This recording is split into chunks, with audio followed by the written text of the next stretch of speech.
On April 4th. So this is a hearing regarding teacher diversity in Boston Public Schools. Before we get started, I'd like to read a letter from my colleague, Counselor Asabi George, who is the chair of the Education Committee. It's dated June 18th, 2018, and it says, "Dear Counselor Janey, advocates and BPS administration, I apologize for not being able to fully attend today's hearing on teacher diversity in Boston Public Schools. I have been sick and unfortunately have not been able to win the fight, but I know that Counselor Janey, Vice Chair of the Education Committee, will do a great job. I hope that today's hearing is productive, and I know that we all agree more needs to be done to diversify our schools, not just racially, although that is certainly a big issue because our students should be able to see more representation in those who teach them, but also in ethnicity, gender, and sexual orientation. I appreciate all of the work and conversation that has been to date, and I look forward to partnering with everyone and moving forward with change. Sincerely, Anissa Asabi George, Counselor at Large, City of Boston." I've also been joined by Counselor Lydia Edwards, who represents District 1. I want to thank the panel and all who are attending and watching this hearing online. This is a very important issue. It's an issue that is near and dear to my heart. I will make just some brief opening remarks, and I will invite Counselor Edwards to do the same. One of the reasons why I really wanted to hold this hearing and why I think it's so important, it's not just regarding a value statement of the district or a court order, but really what it can do in terms of closing opportunity and achievement gaps for children in Boston Public Schools and children across the country. We see the evidence. There are countless studies that clearly state the benefits of having a diverse teaching force. We know that when students see themselves represented in their teachers, that they do better, they feel more connected. We know that, for example, Black students are more likely to be referred to talented and gifted for those who believe in those programs, and less likely to be referred to substantially separate special education. We know that the expectations are higher. We know how important this is. We know that we still have huge gaps, that when it comes to Black teachers, we're going backwards. When it comes to Latino teachers compared to Latino students, the gaps are huge and continue to be problematic. We know as we want to offer more dual language opportunities for our young people that that's harder to do if we don't have a diverse teacher force. So this is a huge problem that I hope that we have this hearing. It's not the first hearing of this kind, so this is a persistent issue, but that we find new solutions and a renewed commitment to moving the needle forward. I'll also say, you know, I know, and you'll probably say, so I'm going to try to beat you to it, yes, Boston does better than the state, but that's not good enough. And so, and you may do better than other districts, but again, that's not good enough. And so what I am hoping is that we leave here with some solutions and strategies to move the needle forward in a different kind of way that is really going to get to what really works. And some of this doesn't have to be new or different. We know what works from what has worked in the past. We've seen reports on what has worked in the past, so we know what has worked. I'm going to offer my colleague, Counselor Edwards, the opportunity to say any brief remarks that she may want to have. Then I will allow for the panel to present. I kind of wanted to mix this up, and so if you'll indulge me, representatives from Boston Public Schools, I really wanted to start with the report that was released. And so if we take things a little out of order, do things a little differently, I think I'm going to ask Mr. Krager to open up after we hear from the colleagues, and then allow you to present, and then we'll get right into some questions, if that's okay with you. Does that make sense? Perfect. Well, I just want to thank you all for being here today. I actually did not want to have an opening, or I don't feel the need for that, but thank you so much for coming, and I really look forward to the conversation, and I wanted to thank the, my colleague, Counselor Janey, for her leadership. Thank you. So if you are prepared, I know you're just walking in, so I certainly don't mean to take you off guard, but would really love to start with the report. And so the report that I mentioned was Broken Promises, Teacher Diversity in Boston Public Schools. And if you could just, for a couple of minutes, just kind of set the stage. You will have an opportunity to come back to you for something a little more in-depth, but I really wanted this to be the starting place. Then we'll get right to our panel from BPS administration, have some questions, and then you'll have the opportunity again. But if you could just kind of briefly talk about this, if you Yes, don't mind. Counselor, and thank you for this opportunity to speak and for convening this hearing on a topic that is very important to all of us who are gathered here. This is what's at issue.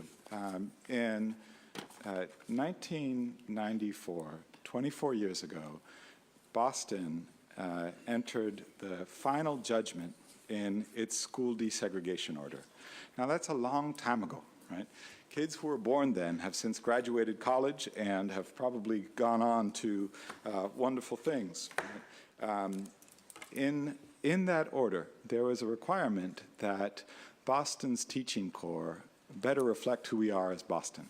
And at the time, that meant a 25% requirement for black teachers and a 10% requirement for what was referred to then as other minority teachers, specifically Latino and Asian American teachers. The reason I bring that up is because when we look at the percentage of white teachers versus teachers of color today in the school district, that needle has hardly moved since the 1993-1994 school year. Specifically, then white teachers accounted for 62.03% of the teaching corps and now account for 61.8% of the teaching corps. Teachers of color accounted for 37.97% of our teaching corps then, and 24 years later, accounted for 36.6% of our teaching corps. So we are at this very difficult juncture where our teacher diversity, instead of approving and actually achieving what was required of it by a federal court, has stagnated. Now, that doesn't mean that there aren't efforts underway in Boston Public Schools to improve that, and that's something that I want to readily acknowledge here. Right? But it means that if we're going to reach not only our obligations under a long-standing court order, and perhaps more importantly, our obligations to all of our youth to see not only someone who looks like themselves in the front of the classroom, in front of the chalkboard, but also somebody who looks different from themselves, so that we have a far more profound appreciation for who we are as a city, we have to step it up. Now, Boston Public Schools has put in writing a policy through its opportunity and achievement gap work to improve teacher diversity and have the teaching corps better reflect who we are as a city. But just as that percentage hasn't wavered much in the last 24 years, if we look even closer at the last 10 years, the percentage of Asian American teachers in our teaching corps has only come up 1%, from 5.2 to 6.2. The presence of Latino teachers has come up 0.5%, from 9.4% to 10.1. Meanwhile, our Latino student body has doubled in its enrollment over the last 20 years, and right now, for every one Latino teacher there is in the teaching corps, there are 4 times as many Latino students in the student body. And finally, when we look at our black teachers, while our courts required a 25% presence of African American teachers, And that number was almost achieved, right, in the late 90s and early 2000s. It has steadily backslid since then, now to the point where our African American teaching corps is down to 20% of who we are as a city and a district. So if anything, the only momentum that we have on this, particularly where it comes to our black teachers, but really overall, is negative movement. So we put out this report together with our friends at the BTU, at the Boston Educators, the Black Educators Alliance of Massachusetts, as well as Massachusetts Asian American Educators Association, the NAACP, the Greater Boston Latino Network, Viet Aid, the Boston Network for Black Student Achievement, and the Boston Chinatown Neighborhood Center, because this is a matter that impacts all of us.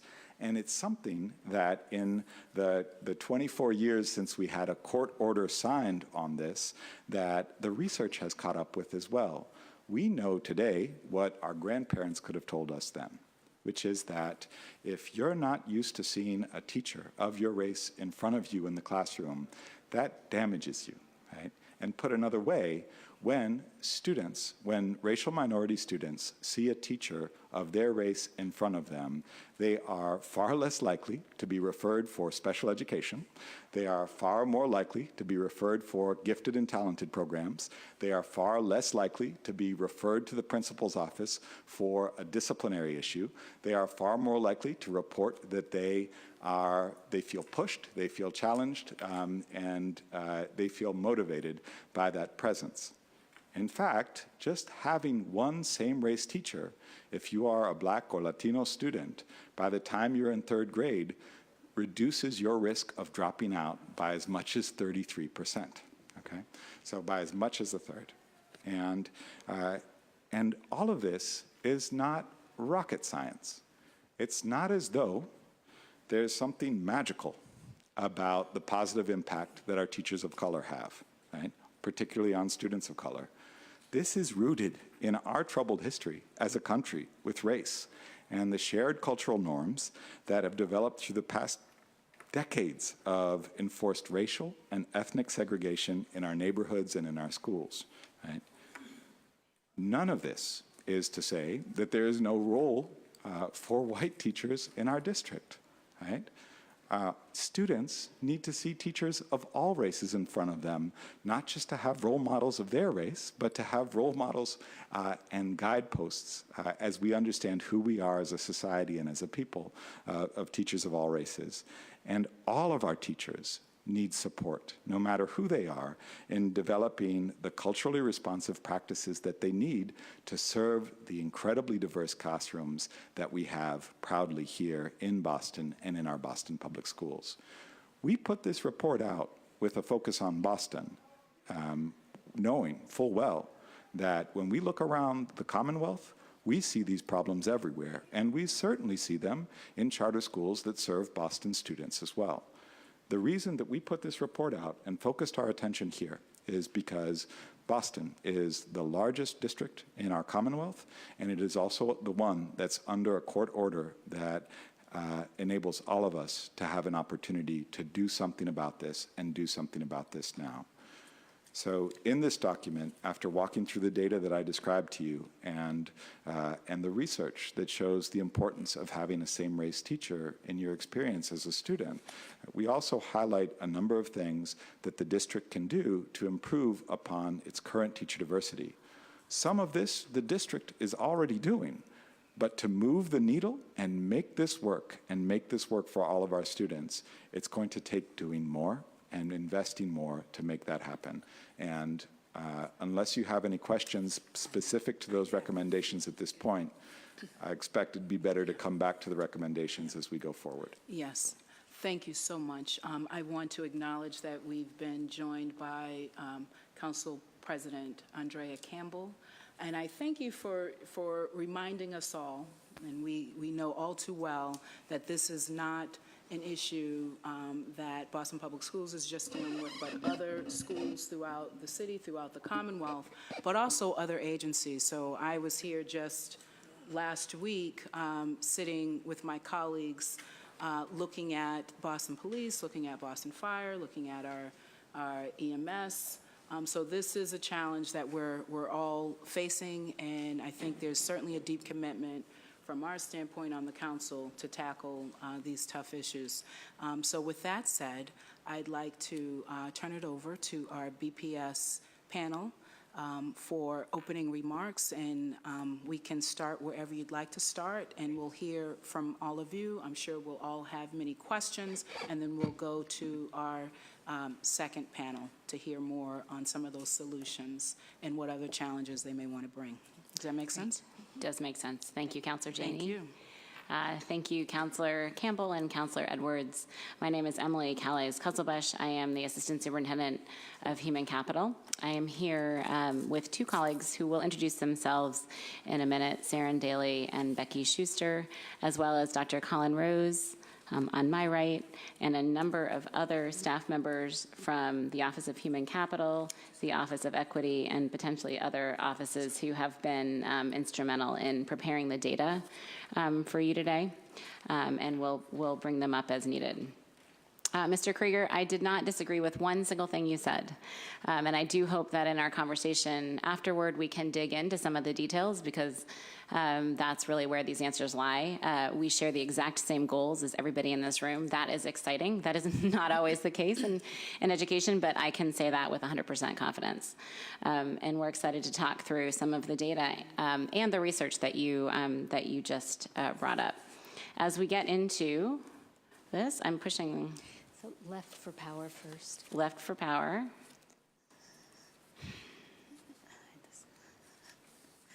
Okay. There we go. Great. And as we get into both the presentation and the conversation afterward, I really look forward to digging into the parts of this that may be not rocket science, but then getting into some of the really creative solutions that we know that we need to employ. So when we were here last month, we shared data that last year's hiring season, the one that concluded in October of 2017, was the most successful yet in recent history in terms of the diversity of the workforce. And I'm excited today to share a snapshot of where we are right now in June. This is preliminary data on this year's hiring season, given that to remain consistent in our data reporting, we wait until October to close things out, but we can compare data from the same date in every year so that we are being consistent. And this slide gives a sense that right now, in June of 2018, we are on a path to have an even more diverse group of educators hired this hiring season than the last one. Specifically, there are two data points that I want to share that are hot off the presses. One is that since we've been tracking the data in mutual consent hiring, we have never crossed the 50% threshold in terms of all hires being teachers of color in a hiring season, and we have done that right now. The second data point that is very important to point out is that the diversity of the external hires, those are individuals who are brand new to Boston Public Schools. We often talk about them as being very important to increasing the overall diversity of the workforce. The percentage of external hires who identify as people of color is currently 48%. So at the root cause of the problem that we are tackling here, which is not having the workforce that is reflective of the rich diversity of our student body, are barriers that begin at the point of college enrollment and continue on for students of color, such as selection bias and MTEL, the licensure test passage rates. The strategies that we employ and the ones we'll talk about today are aimed at counteracting these impacts of systemic racism. And again, we talk about some of these things, as Councilor Janey said, are either common sense or we've already figured out and we just need to do more of them. And we cannot just focus on one stage of an individual's career. We need to focus on all of them. As we talk about every time we are in front of you as the Office of Human Capital and the Office of Equity. Workforce diversity is teacher effectiveness. These two things are indistinguishably linked, and that's what our experience, our research, and our students tell us. We think about our work in two different levels. First, we focus on creating the conditions for success at the district level. And then second, we partner with our schools to tackle these challenges in every context one by one. You all are quite familiar with these district-wide efforts, as we've spoken at length in past sessions about some of the hallmark initiatives, including the cultivation of our priority candidate pool, our nationally recognized homegrown pipeline programs, and the fourth year of mutual consent hiring, which allows BPS to compete with both charters and suburbs in March at a point when the pool is deep in both talent and diversity. I'm going to turn over the microphone to Sarah and Daly, who will describe some more of our context. I can click if you want. Can you hear me okay? Can you hear me? Lots of mics, so if you want to spread Actually, this is out. fine. Okay. I can do this one. Thank you, Emily. And again, I also want to thank Council President Campbell, Councilor Janey, Councilor Edwards for convening us today. My name is Sarah Daly, and I'm the Managing Director for Recruitment, Cultivation, and Diversity Programs. That compilation of teams in our office was done recently in the last year and a half to really focus on aligning our support of educators from the onset of our outreach to them, their first years in our district, and also thinking very intentionally about what professional growth opportunities supports our educators as they develop in our system. So I wanted to give you that context. So we know that the root cause is systemic. And it's a systemic problem because there are small numbers of candidates of color in both undergraduate and graduate teacher prep programs. I think there was a mention to this around where Boston sits within the nation and in the city, in the nation and the state. Those 7% of all the educators in the state are educators of color. BPS has worked diligently to attain and maintain our diversity at 38%. It's not without challenges.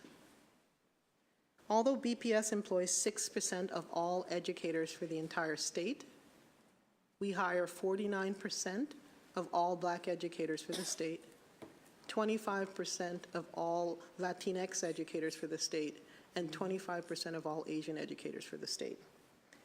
We're deeply concerned, though, and focus our efforts on closing the gap between our teachers and our students. I want to focus a little on our key strategies. You've heard us say that as an office, we're committing to recruiting, hiring, developing, and retaining a racially, culturally, and linguistically diverse group of educators who are highly effective and culturally proficient, both our teachers and our principals, each and every year.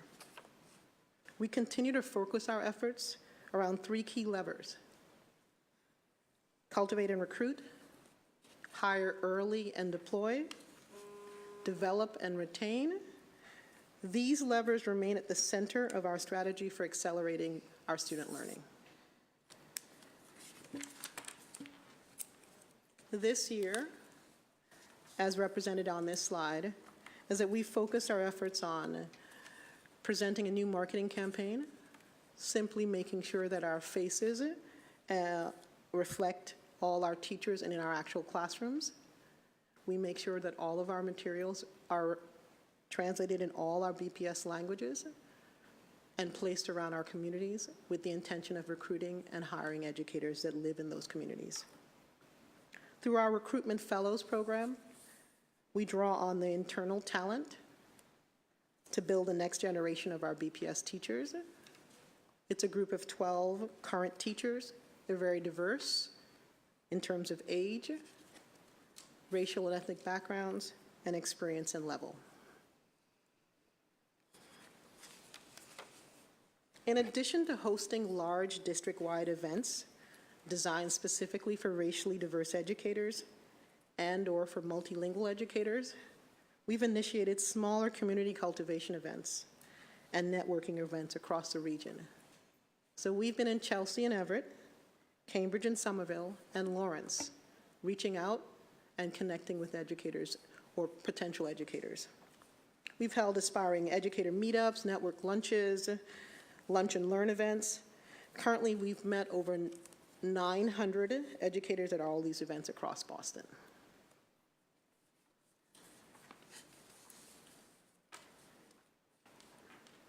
BPS has developed and implemented 2 teacher development pipeline programs.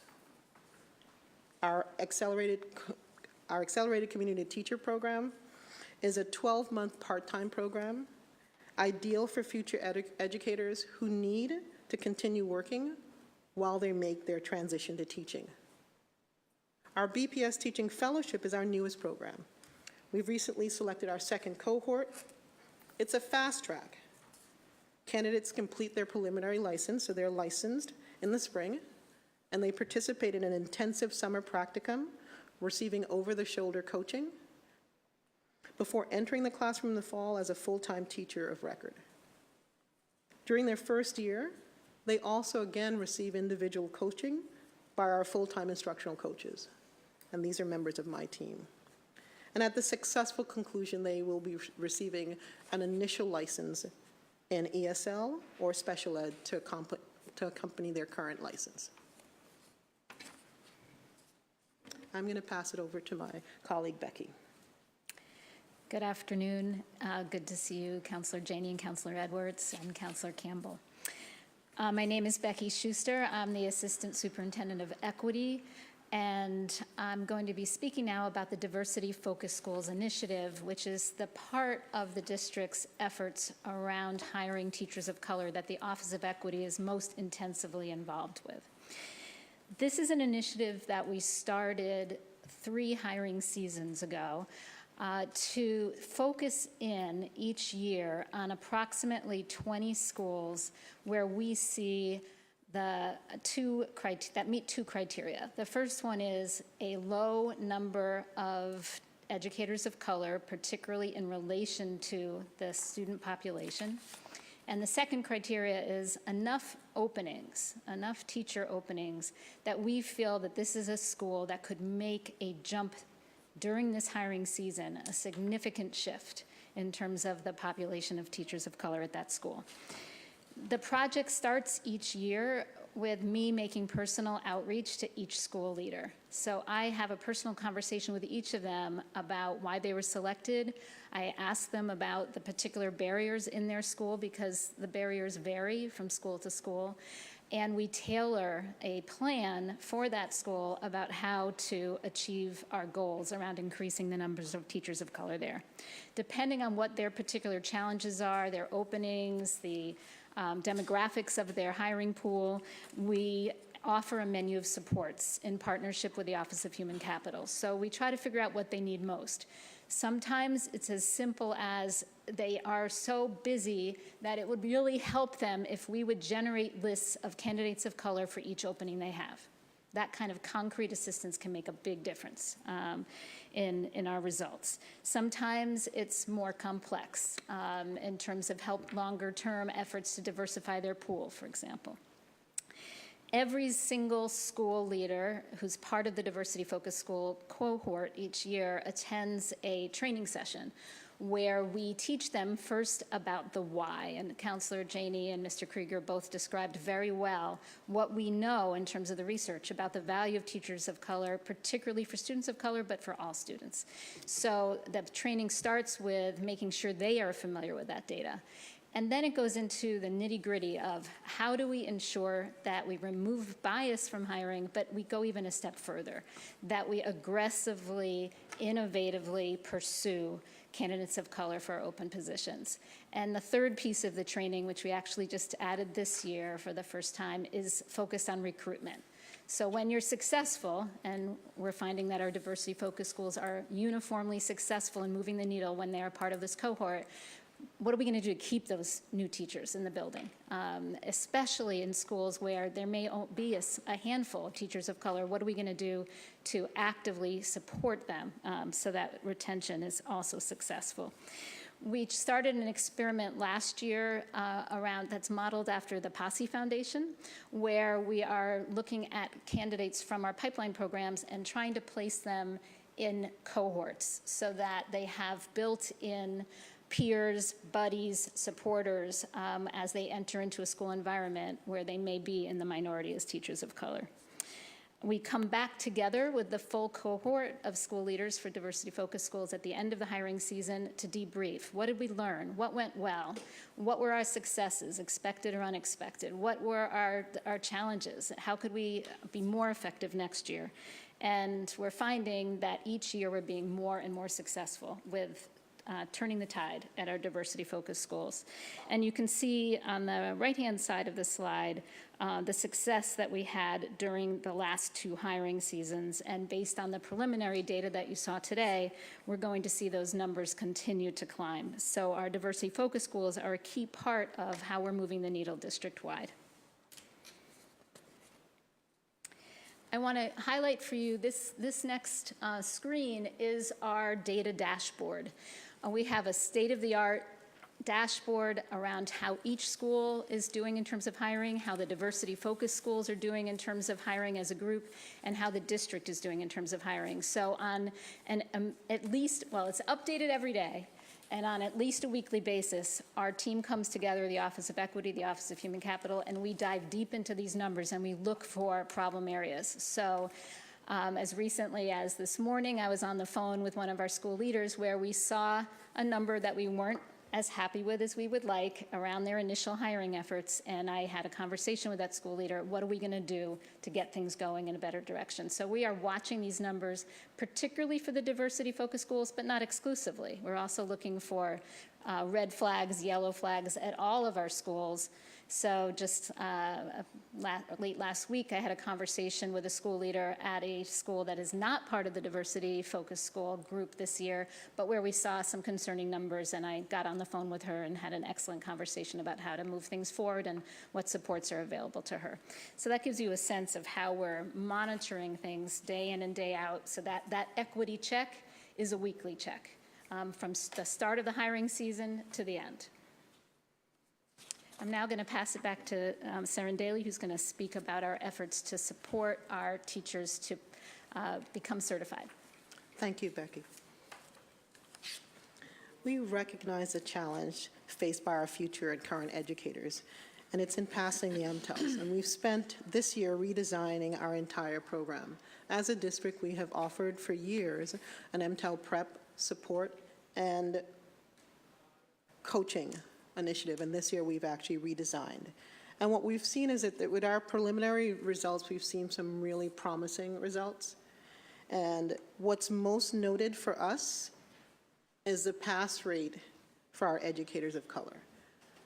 These individuals here some of them have taken the ESL MTEL 5, 6, or 7 times.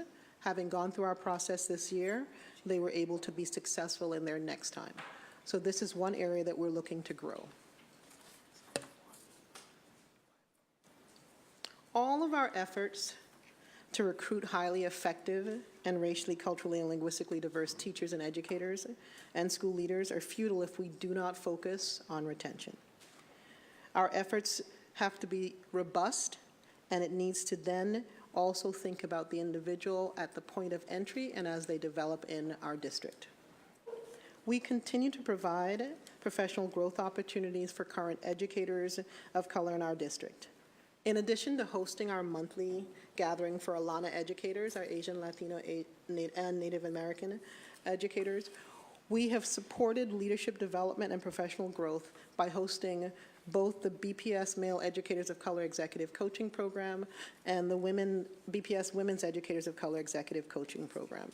And this initiative is intentionally focused to identify 20 to 30 individuals across our district, both central office and in schools, for them to focus on their professional growth, their personal growth, and their career development. And they're coached by retired educators who've themselves, by gender, women of color and men of color who have held leadership positions in our district. We've also developed a partnership with UMass Boston to offer our own Ed Admin Principal Certification Graduate Degree Program. Again, what we're learning is offering simply a program that runs on Saturdays, enable our educators to do both. Again, be in the classroom, be fully present during the week, and then have their day, one day on our campus at Bowling, where they focus on their own education. That has been highly successful. And what's been most noteworthy is this last cohort of educators in the master's program, 33% of those educators were also members of our WEOC and MEOC programs. So what we're purposely doing is looking at ways to continue to develop any of the educators that connect with us and are looking for professional growth opportunities. What was also, I have make a special note because this was a recent occurrence. We had 4 men from our Male Educators of Color Executive Coaching Program and 1 woman from our women's program that presented at the National Conference, a coalition of schools educating boys of color. A pretty powerful experience for them, but also as a district, a pretty powerful experience for us. I'm going to pass it on to Becky.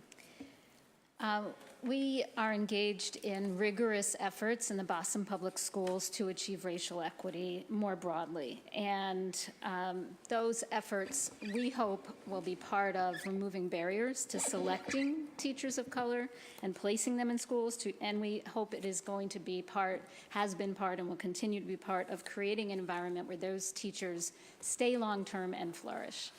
So more broadly, as I'm sure the counselors are aware, both the Office of Equity and the Office of the Opportunity and Achievement Gaps are involved with ensuring that our school leaders and our educators are receiving deep training around culturally and linguistically sustaining practices in the classroom and in their schools more broadly. We are training our school leadership and our central office leadership in the application of the Boston Public Schools Racial Equity Tool, which is designed to use at decision-making tables so that we ensure that every time we're making a decision, whether it's how we're going to transport our children, what curriculum we're going to use for science in the 6th grade, who we're going to hire for a teaching position at our school, that we are applying a racial equity lens. And there are other equity lenses that we also are concerned with, but racial equity comes first. Of course, we continue to implement the Opportunity and Achievement Gap policy. And lastly, we have been rolling out equity protocols training all of our school administrators this year, not only all of our school leaders and our principals and headmasters, but every school administrator this year. We achieved 90% participation in equity protocols training so that our school leadership broadly are able to identify when bias may be occurring, step in, seek assistance from the Office of Equity, and engage in efforts to actively prevent bias-based incidents from occurring that impact both our students and our staff. I'm going to pass it back to Emily now. Thank you. Okay, we're going to end with 3 data points, and I'll present them pretty quickly so that we can dig into your questions and the conversation. So 2017, the hiring season that has recently concluded, was our best hiring season in recent memory, especially for the number and diversity of the external hires, those who are new to Boston Public Schools. We hired external Black and Latino candidates at more than 3 times the rate as external white candidates in that year, in 2017. 2017 was also the first time in the last 3 years that we saw a net increase in the number of Black teachers who were hired. While we look forward to becoming even more successful in our efforts, given the current context of institutionalized barriers for teachers of color, the district's multi-pronged strategy that you've just heard about, and the current results are viewed as a national model. We're proud of our strategies and our progress, but we're not resting on our laurels now or ever.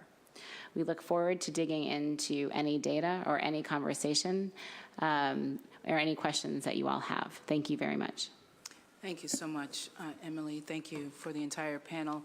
I want to acknowledge that we've been joined by Councilor Presley and want to give her the opportunity to make an opening statement. If not, we can just dig in with questions. Okay, let's dig in. Let's dig in. So let's start with the hiring. You mentioned that this is the first time we had a net increase for Black teachers. This past, how many are we talking? Let's go back here. Let me get my eyes.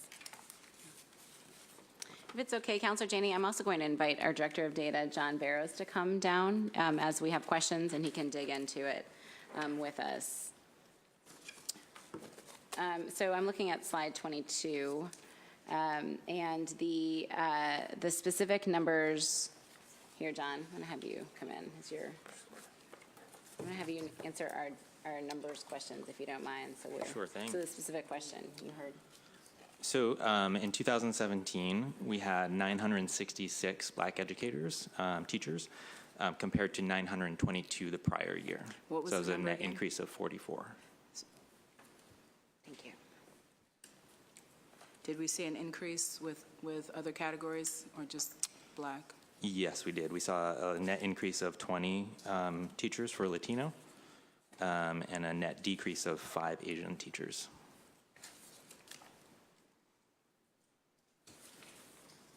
So I have a lot of questions. I'm going to try my best to keep them in kind of the recruitment and hiring, It's okay. the development, retention. I can't okay. promise. I cannot Okay, promise. we're ready. I'm going to go straight to the diversity-focused schools. You said this is the third year? Yes. Okay, so what do we know about the first year? How many of those schools are still on the list? How many made them off the list? How many schools, let's just say, how many schools are on the list? So each year, we're picking approximately 20 schools. 20 schools. And we're looking at is two criteria. One is there a significant gap between the demographics of the teaching staff and the demographics of who's attending that school? And second, are there a significant number of openings? So as a result, let's say a particular school in year one had 10 openings, and in year two, that happened to be a low turnover year, and there's 0 openings. The fact that they weren't included in the cohort does not mean that they're where we want them to be. It means that year they didn't have any openings. All right. So, And is that criteria different from the first year? My memory is that it was just the schools that weren't really moving forward it's in terms always of been those two criteria. with the openings as Yes. well. And a school that does not have the diversity in terms of the teachers marrying the student population, and if they have no openings, it doesn't necessarily mean that there isn't a challenge there. So That's how are right. we helping those schools who may not be on your list of 20, Yes. because there could be just some sort of deeply embedded culture in that school that needs to be addressed, but they'll never get the support from your they'll never be included on this list Yes. because they don't have openings.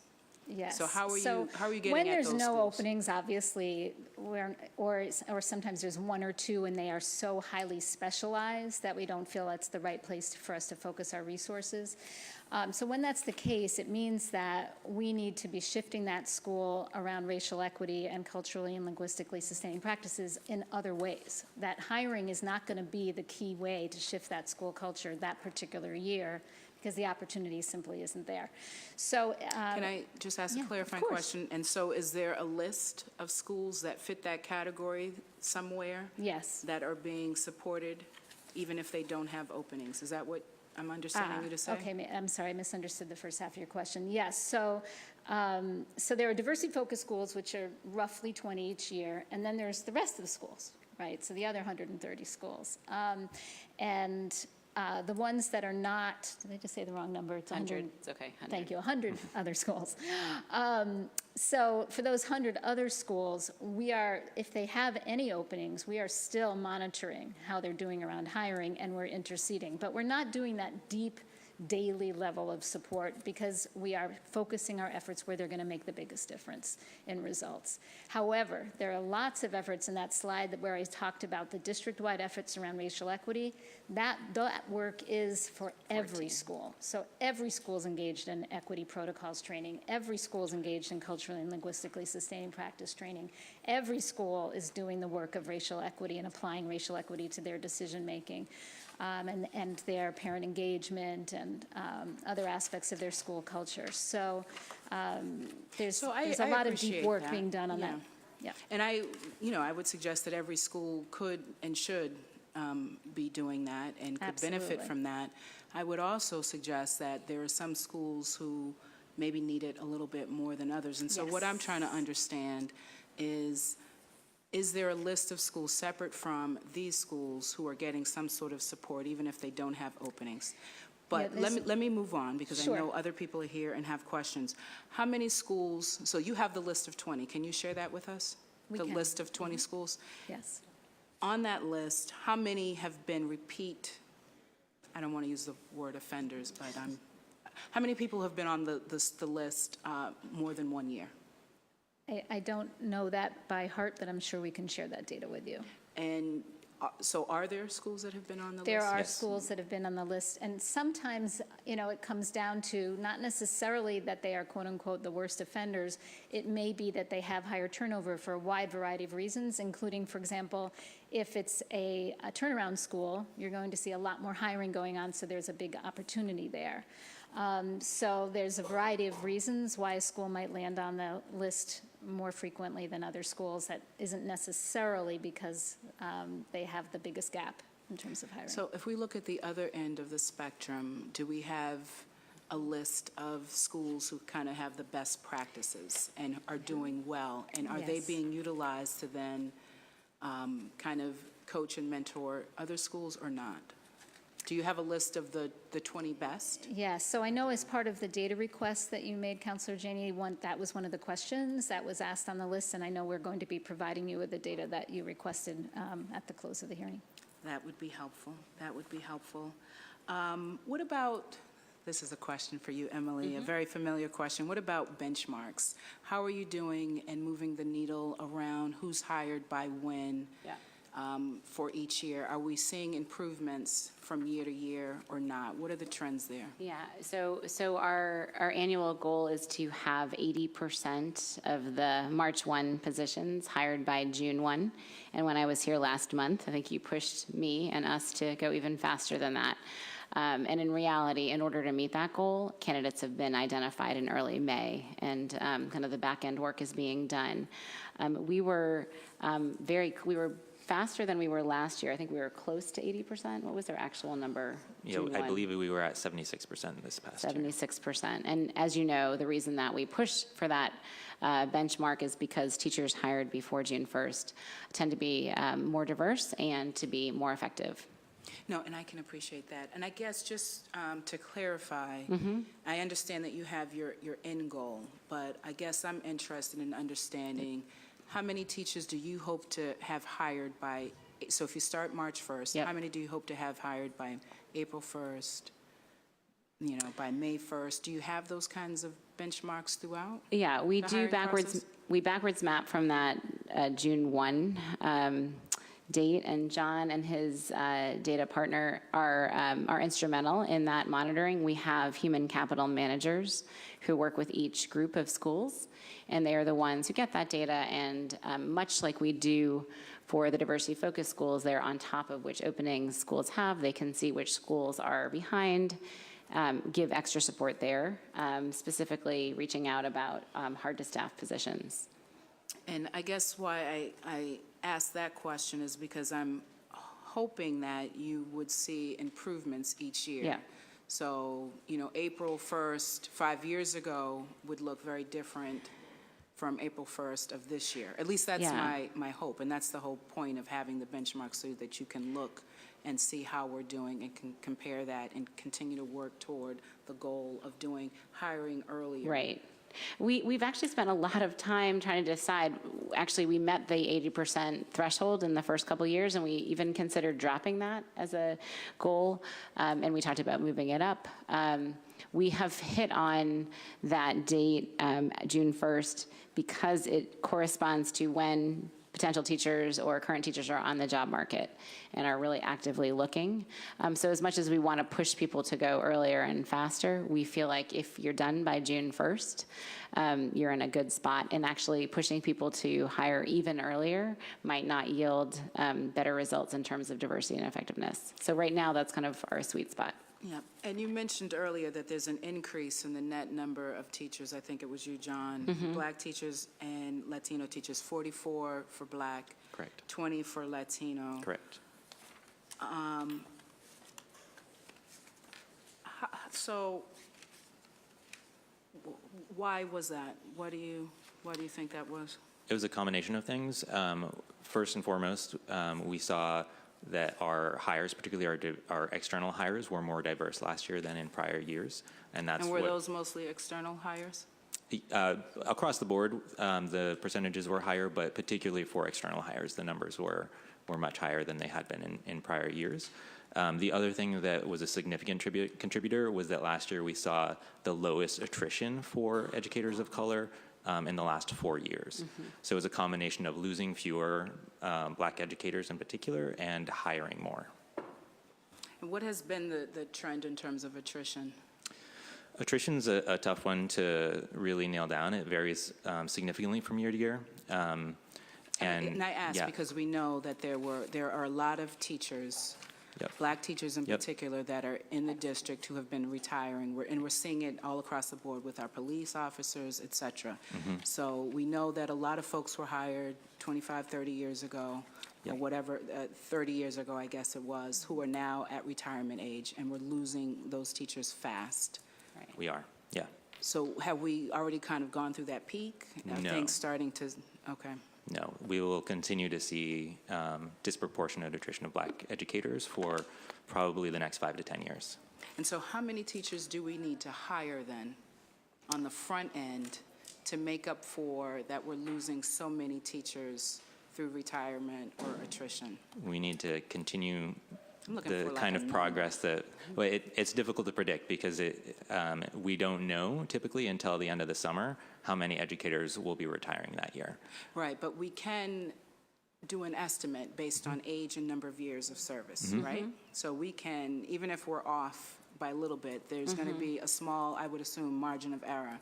So we can anticipate, given the number of years and the ages of teachers, that maybe we'll expect X percent to retire. And so what I'm asking us to do is to kind of then be forward thinking to say, we know we can expect to lose this number of teachers, so we must hire if we're going to not only just make up for that loss, Sure. but really move the needle in terms of getting us where we need to be, Yep. which is not just the stated goal of the achievement gap policy of having teachers reflect the diversity of the students, but also the policy before that achievement gap policy was even adopted of the Boston School Committee. And so there's been a stated goal of having diversity, but we're not getting there.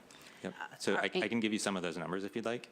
Yes. So over the last 4 years, we've lost anywhere between 56 to 135 Black teachers. So that averages out to 95 Black teachers a year if you take a 4-year average. So we would need to hire at least 95 to maintain the status quo if we use that as a benchmark. So what did we hire last year?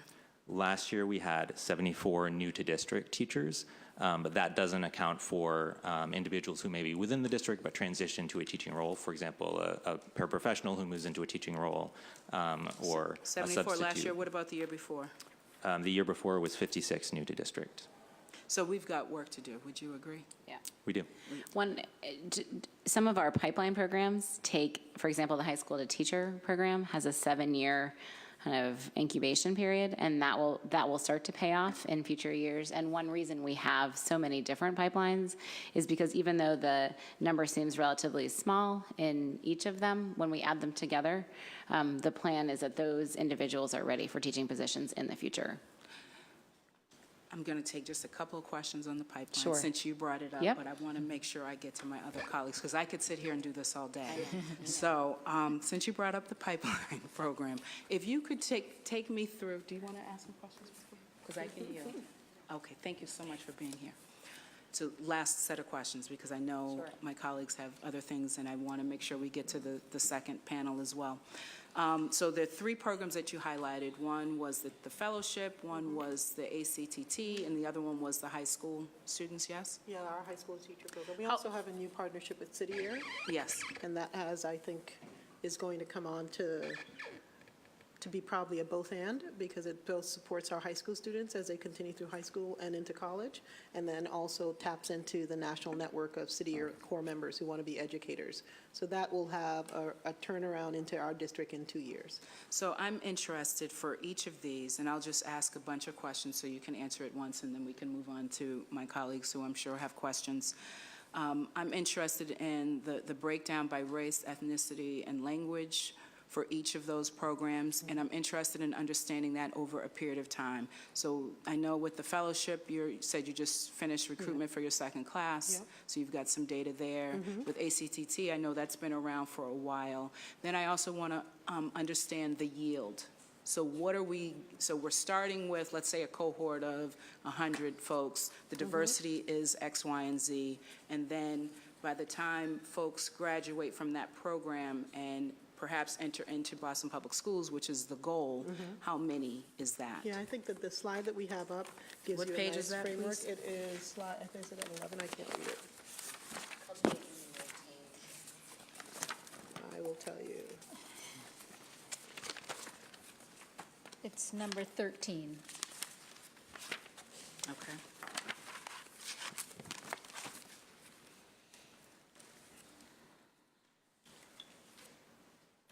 And I think the most important piece here is exactly what you had shared. You asked about who's entering the classroom.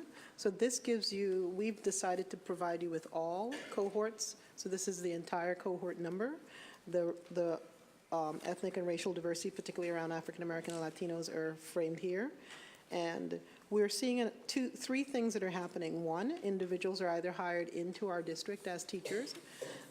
Because this is a fairly new group to teaching, some of them enter as paraprofessionals. Or the third option is individuals are actually taking advantage of our partnership with UMass to continue on and get their master's degree and then re-enter the district. So our yield has been right now 29% of our 67 are in classrooms, and 11% of that group is our paras, and then 15% are pursuing master's degrees. So that 29% who are hired, I want to understand the diversity. Oh, It Is it 21? 1B, yep. 1B, yes, you're right. 21? Yep, got it. So for all of our pipeline programs, 38% are, and these are all 3 years, 16, 17, 15, 16, and 14, 15. As an aggregate, 38%, 38.5% are black, 30.8. Excuse me, I'm sorry. I want to know of the 29% that were actually hired.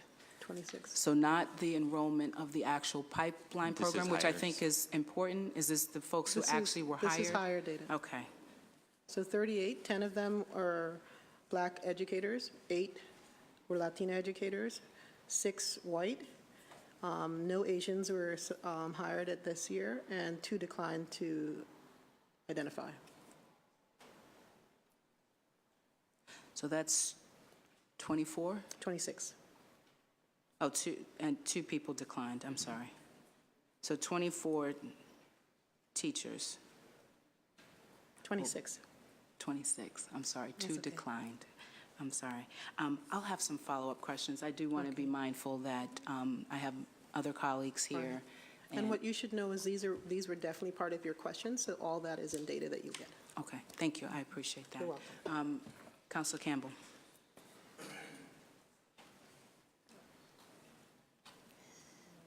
It's on, it's on. Oh, there we go. Thank you, Carrie. So thank you guys for being here, and thank you for the hard work that you're doing within the district. And thank you guys for being here as well and participating in this important conversation and the work that you do to frankly hold us accountable to do and to push us to do better, faster. And Counselor Janey, thank you for calling this hearing. I had been following the conversation around teacher diversity, particularly the numbers related to sort of the backsliding, of course, the court case and the decision, and was really one day driving actually and listening to the radio and the recent report, and was just saddened by the sort of current state of affairs and pinged Councilor Janey, and I'm so happy that she's continuing this conversation. This is something, like she expressed earlier, that we're dealing with in other departments as well when it comes to diversity. We just had a hearing last week on public safety agencies, and I pledged to continue that work, and at the end to come up with short-term and long-term solutions to change that, and to put that in writing somewhere so that we can hold ourselves accountable and people in the public can hold us accountable to that. So I look forward to supporting Councilor Janey in her efforts, as well as the district, and putting this down sort of in writing. What do we plan on doing, and how do we hold ourselves accountable to that plan? I just have some questions, picking up on some of Councilor Janey's questions. What's the total number of teachers currently in the system?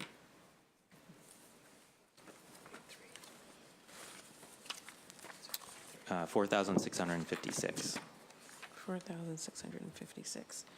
And what's the demographic breakdown of that, both by race and gender? I don't have gender in front of me, but I can give you race. Okay. Although I can tell you roughly it's about 25% male, 75% female, but it may be off from that by a point or two. For ethnicity, it is 6% Asian, 21% Black, 1% decline to identify, 10.5% Latino, less than 1% other, and 61% white. And the schools that, so what is the total number of schools that are not meeting our diversity numbers as we define them when it comes to the teaching population? So we have 48 schools that have lower than 35% total teachers of color. 48 lower than 35%? Correct. So I guess what is the metric that determines if a school is actually successful in being a diverse teacher population? Does it mirror, for example, does that metric mirror the population of the kids or the students in BPS? Is it something else? Yeah, so the standard that John just shared with you, around 35%, is our floor. We want to see that in every school as a very basic minimum standard. However, ultimately, the goal is to have our teaching staff reflect the diversity of our students, and that's a long way off, and we're very conscious of that. And we want to, that's the long-term goal, is to have our staff in each, by school as well as across the district, reflect who our students are. And that would be what? What would that number be? So right now, the student population in the Boston Public Schools, majority students of color. Yes. So what's the current number? Is it? Our student body is 86% students of color. So I'm just going to push back a little bit on that metric. I think we need to change that. I think if we were to look at the population of students currently represented in Boston Public Schools, and that's 86%, and we want a teaching population that reflects that, how many schools then would not be meeting that?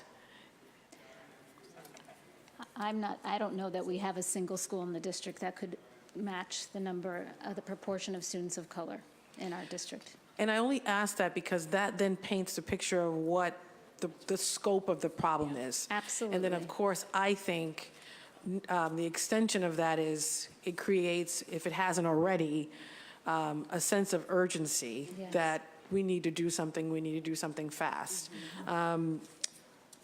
Currently, how many schools are considered the diversity-focused schools that get that hyper-focused planning and attention around this particular issue? Yeah, we are choosing 15 to 20 schools each year. So how many years have we been choosing, and then how many are we currently at? Yeah, so this is our third hiring season with this program. The third year? This is a third? Yes, we are at the peak of the third, of the timing of the hiring season for the third year. And so so for the first year we chose, how many, 15 schools, or? I don't remember exactly. I think it was closer to 20 the first year. I believe the first 2 years were 20 and the current year is 15. So in year one, we chose how many schools? I believe it was a 20. 20. In year 2, 20. and then in year 3? 15. And is year 3 this year, or? Correct. Yes. Okay, so we're in year 3. Correct. Correct. And do the schools stay on that list? So right Some- now, are there 60? Some do and some don't. It Okay. just, because of the fact that we have 2 criteria, both Mm-hmm. that gap and the opportunity to move the needle. If we want to see big gains, we want to focus our resources where the opportunity is greatest. So that's why we're focusing in. It's not to say we're ignoring the rest of the schools. We are keeping our eye on all schools. But in terms of that daily intensive conversations, showing up at the school to coach the hiring committee, that kind of intensive intervention is happening at the schools where we feel we can move the needle most successfully during this particular hiring season. How many schools are currently on the diversity-focused school list that we're currently working with? 15 15. And the others have been removed from the focus list. for this For year this- because they don't meet the criteria this year. Can we get a list of all the schools that were ever on? Yes. And then, so right now, I'm in my head, every single school needs work. Absolutely. Every single school should be eligible for the focus program. What are the barriers? We say resources. Is that financial? Is it human capital? Is it expertise? What are the barriers to us giving that hyper-focused attention on every single school to try to get to not the minimum we currently have set, not that metric, but the more ambitious and idealistic metric? One barrier certainly is the number of people and the amount of time that individuals spend. But I think the other barrier is, or the need is to match the solution with the problem. So many of these schools that have low diversity do not have openings or have 1 or 2. So, Wait, say that again? So many of the Yeah. schools that have diversity numbers that we are not happy with at all do not have openings. So that hiring support is not the kind of help that they need, right? It is more about sometimes the school culture work that they're getting through professional development with Dr. Rose and with others. But I think it's more about matching the intervention with the root cause. And that varies by school. But what would it take for each school to have an individual plan around this particular issue, to develop one for each school, given the fact that the problem may show up differently for each school? Yeah. Yeah, I don't know if Dr. Rose wants to speak to some of the work that's going on at the school level. I know I was present at the August Leadership Institute this past August, where every school engaged in a process of making a plan to move towards being an actively anti-racist school, and for each school determining what the key levers would be, depending on, in some cases it's about hiring, in others it's about retention, sometimes it's about professional development, sometimes it's about shifts in curriculum. So I'm sure Dr. Rose can speak to that. And does school, and sort of piggybacking on what Becky just said, does each school currently have a plan that's written down around how they're going to change we can fix that, don't worry, Colin. Around, Juan? Thank you. Just around, thank you. Just around how that school plans on addressing this issue for their school. And then if that plan doesn't exist, why not? And then again, then we can talk more about what are the barriers to each school having such a plan. Thanks, Colin. Yeah, so every school has what we call a culturally and linguistically sustaining practices plan. It is not a hiring plan. It is around how are you moving towards being an anti-racist organization. But specifically in the Opportunity Achievement Gap policy, schools are to have targets for diversity moving forward. We did some work with the Office of Human Capital and our instructional superintendents to think about a process of projecting out what were your, and John was a big part of it, what were your average openings the last 5 years to project kind of how they do it with MCAS scores, how you can grow to be more diverse. I would pause and also say that this issue is extremely ecological, right? And so you guys talk about schools that don't have openings. There are probably many reasons why they don't have openings, and some of it are cultural. Do we see this as a priority as a school community to have diversity? Part of it is just our systems in general. If you look at the amount of openings in Boston Public Schools every year, it's fairly low. So to make a huge dent in any 1 year is going to be problematic in that case.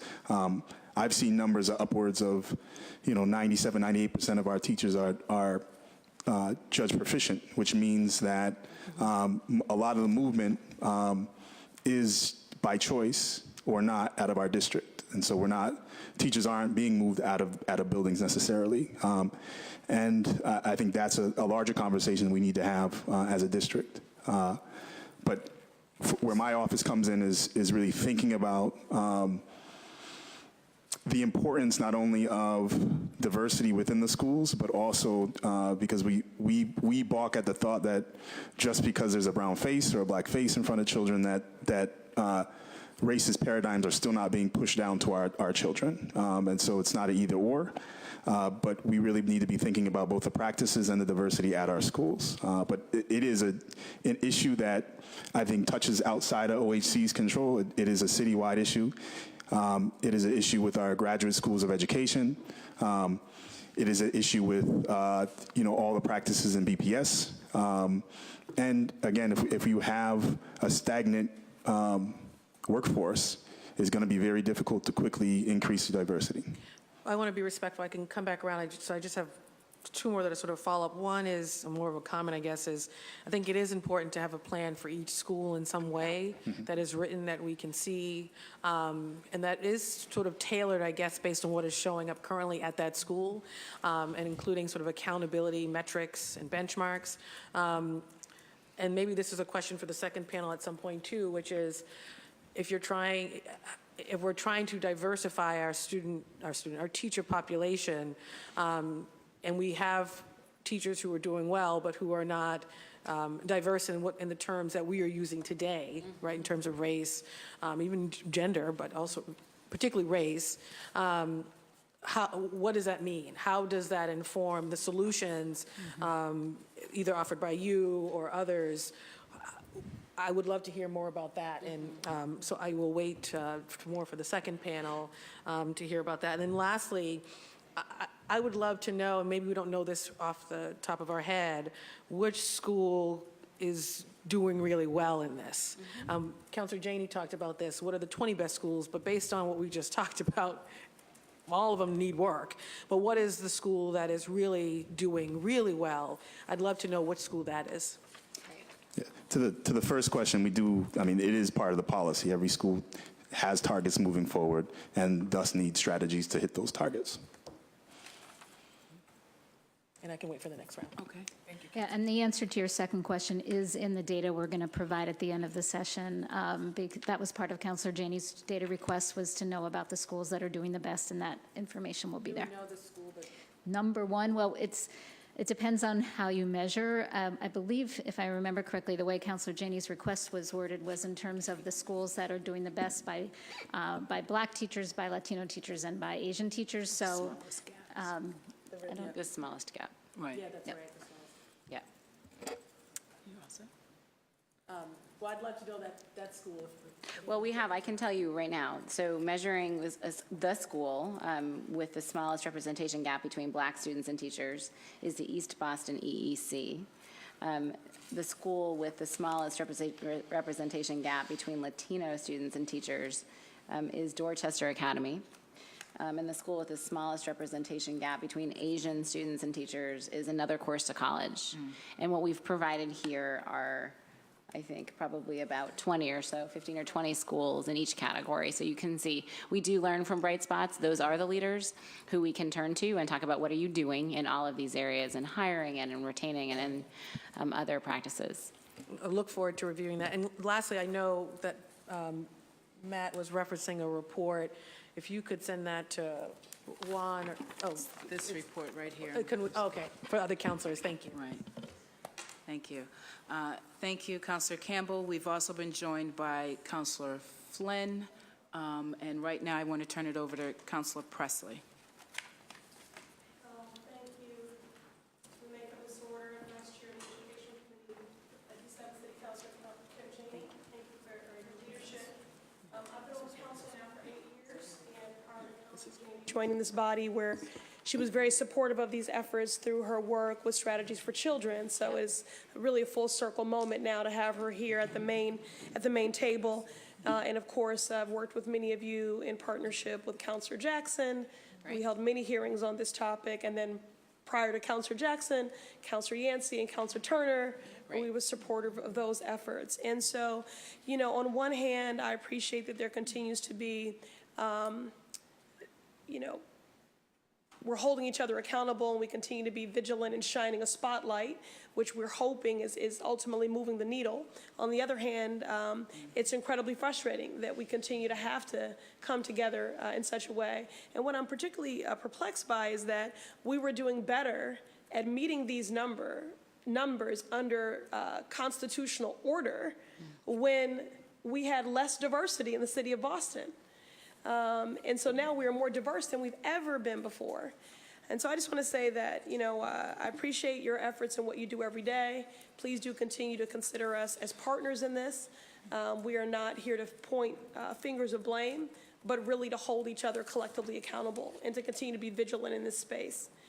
I would also add that this is not only about parity, this is not only about fairness and justice, but it is also about a way for us to meet what we continue to espouse our larger goals as a city are.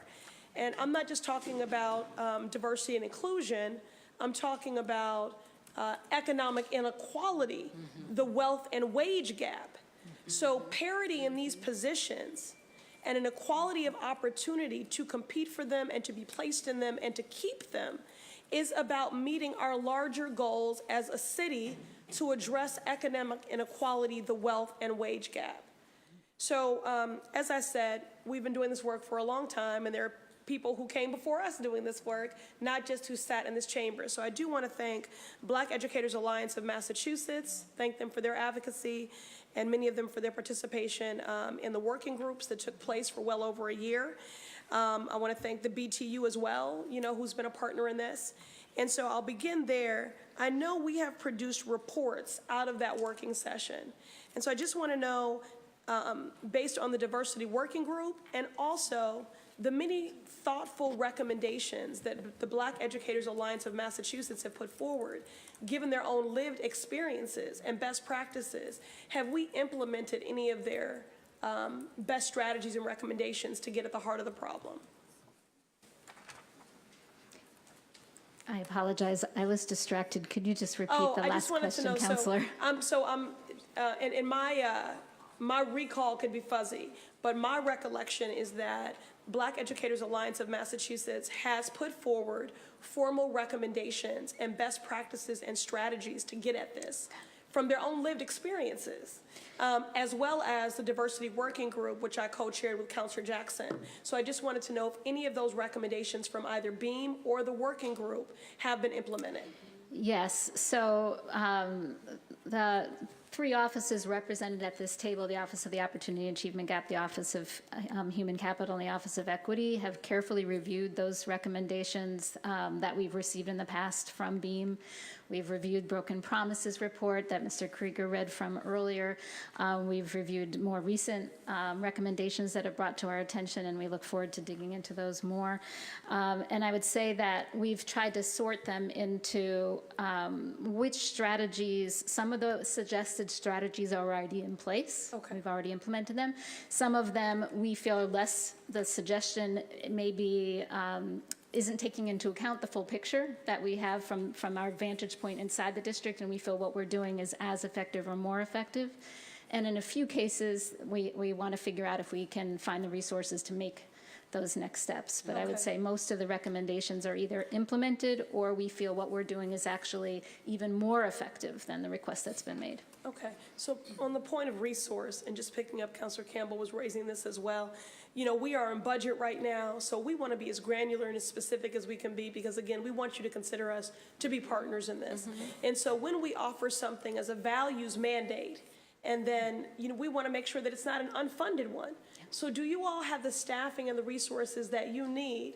Do we have specific line items that are focused on marketing, outreach, staff levels, wraparound services to support retention? Yes, we have. What is that budget? I'll let others answer that in a moment. But what I'd like to say is when I think about the answer to this question, I think about it from two angles. One is I believe the greatest barriers to our success around increasing the number of teachers of color in the district are external barriers. That we are, you know, I've done this work for 30 years. Like affordable housing or something? Yes, Okay. absolutely. And how many, when we look at the numbers of students who are graduating from institutions of higher learning with a focus on education, we're seeing the number of students of color decline in terms of graduates. We're seeing that gap between the haves and the have-nots have impact in terms of who's going to college, who's finishing college, who's passing the MTELs, all of those steps. So I believe that it's systemic racism that's our biggest enemy, more than whether our budget could be $10,000 more here, $100,000 more there. And the second place that I answer that question from is as a Boston Public School parent, because while I would, of course, like when I think about my own staff, would I love to have more folks on my staff? Yes, I would. But I would also like my daughter to have gym every semester, art every semester, music every semester. And these are the kinds of trade-offs that we cope with every day in the Boston Public Schools.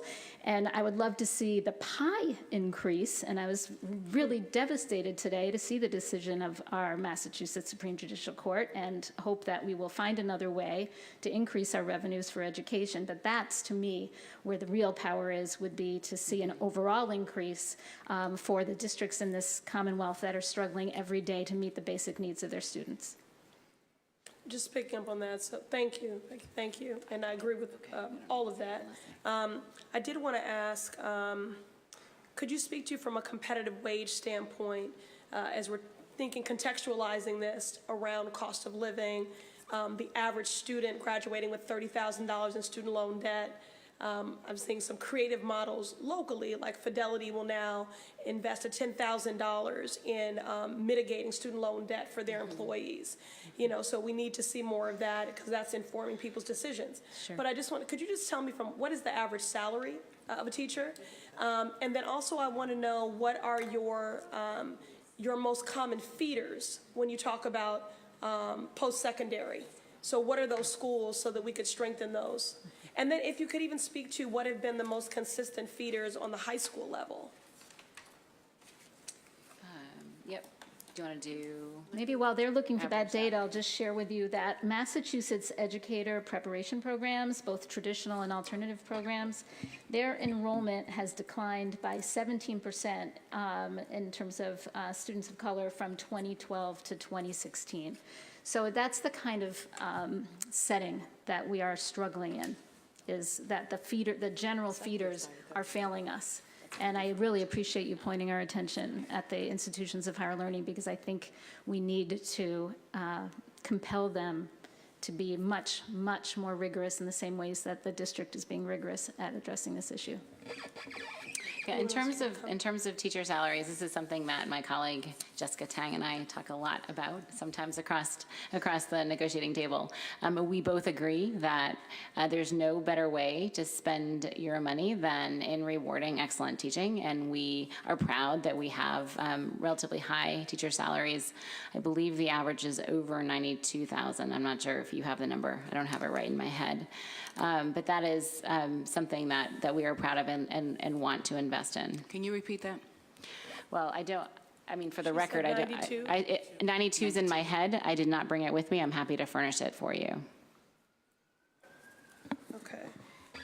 right, so just a couple of other quick questions here, Oh, so. I wanted to follow up. You had a yes. question, Councilor Presley, about where our sources. So two Yes. things. One, we have strong partnerships with UMass Boston. There are two programs, both their Teach Next Year program, which is a full-time residency program, and we yield our candidates from there. Also, the BTR, Boston Teacher Residency Program, is another strong partner of ours, and we recruit educators out of that residency program. Donovan Scholars, which is a Boston College program, another residency program, and these are all master's level programs, and they continue to be a source of highly diverse educators that come out either double or triple certified. So we have strong partners with them, and our strategy and my recruitment team has been very powerfully focused on this, is making sure any candidate that is available, we recruit and have them choose us first as their opportunity for beginning their teaching career. You asked about cost of living, when one of the things we're most excited about is our partnership at City Air. This new initiative is based on, for that individual starting a City Year program. In their second year, they will partner with Teach Next Year to do a full-time teacher residency, and their master's program will be free because it will be paid for by their AmeriCorps funding. Yes, you were referencing that. Right. Okay, thank you for reminding me of that. And I just wanted to note that in terms of our average teacher salary, that Boston Public School teachers have the highest average salary of any public school district in the country. Okay. So picking up on what I was saying earlier around economic inequality, is that you want to correct this, Jessica? I disagree with that. Okay. Statement. Well, we'll hear from you more when you testify. Thank you. Economic inequality, the wealth and wage gap, expanding the pre-K seats. One of the workforces and that I'm really focused on is the informal economies of our home and community-based childcare providers who comparatively are making $21,000 to $27,000 a year compared to a pre-K teacher, I believe in BPS, which starts at about $45,000. So I'm really, just looking for opportunities with which to take these innovators in education who our children could stand to benefit from, scaling up their reach. So are there any thoughts about how to engage and to reach those folks while we are expanding pre-K seats? Yes, absolutely. Our other pipeline program is called the Community Para Development Program, and in most cases, the individuals that we reach in that space are adults who are transitioning and changing careers. They're either families, members, parents in BPS, individuals who have degrees in other countries as well and are transitioning Great. here. What's that called again? It's a Community Para Development Program. Para? Paraprofessional Okay, development great. program. Thank you for saying, because I think there's such an emphasis on the pipeline and younger teachers, but thank God we're all living longer, but because of cost of living, people are not retiring. Right. So people are working multiple jobs and working longer, so I do want to make sure it's an option mid-career. Right. So that's what you're speaking And to. yes, and also it is truly one of our most diverse cohorts, racially, ethnically, and linguistically. Great. So what you should hear from us as a district is that we're paying attention to any space, any area where we could develop. Our high school students now, I shared with you about the City Year model where we're now reaching anyone who comes to Boston for City Year, or anyone in City Year nationally consider teaching in Boston. That's one option. Our Community Para Development Program, again, it's intentionally reaching out to the community and individuals who want to continue into teaching. And then our 2 teacher pipeline programs. So our goal is to keep going in these areas and keep cultivating. So thanks. Okay, and then my last, and I thank the chair for her indulgence here. My last is, at a previous hearing, I was speaking about culture and climate, and I'm doing work right now, working with you to reform school policies, which are having disparate impact and contributing to push out in the school to prison pipeline. And it does seem that our teachers of color are often receiving discipline at a higher rate, right? And anecdotally, I don't know if that's something you could substantiate. But I think what some of that is about is that oftentimes we are in the minority in every way. And so I had raised this idea of replicating what we do with Posse for students, which is to onboard teachers in a cohort so that they are coming into a school community with community instead of a one-off. You know, I always tell the story of my hearing on better transitions for students receiving special education services. And the parent from SpedPAC said inclusion is not just a seat at the table, it is an experience. And so we have to be honest about the fact that even if we are making strides incrementally in getting folks in, that the climate and culture has to be one that supports their retention. So could you just speak a little bit about, because I think someone did mention that this is an idea that you're exploring, and I just want to know if we are doing that, onboarding teachers, new teachers in a cohort. Yeah, we did. In a school. We did do that, and we piloted it with 6 teachers at one school coming out of our Bps Teaching Fellowship program. Lessons learned. It was, first year is always challenging, and one of the greatest things is having that challenge happen with 6 other colleagues. We have our coach who was in that building 2 to 3 days because of the number of teachers in one building. We had individuals who came out of the experience. All 6 of them will stay and continue in BPS. And some of them will move from the school that they're in and choose another school. So that's retention, which is really critical. But more importantly, these individuals had daily sessions, meetings as a cohort every morning to begin their day.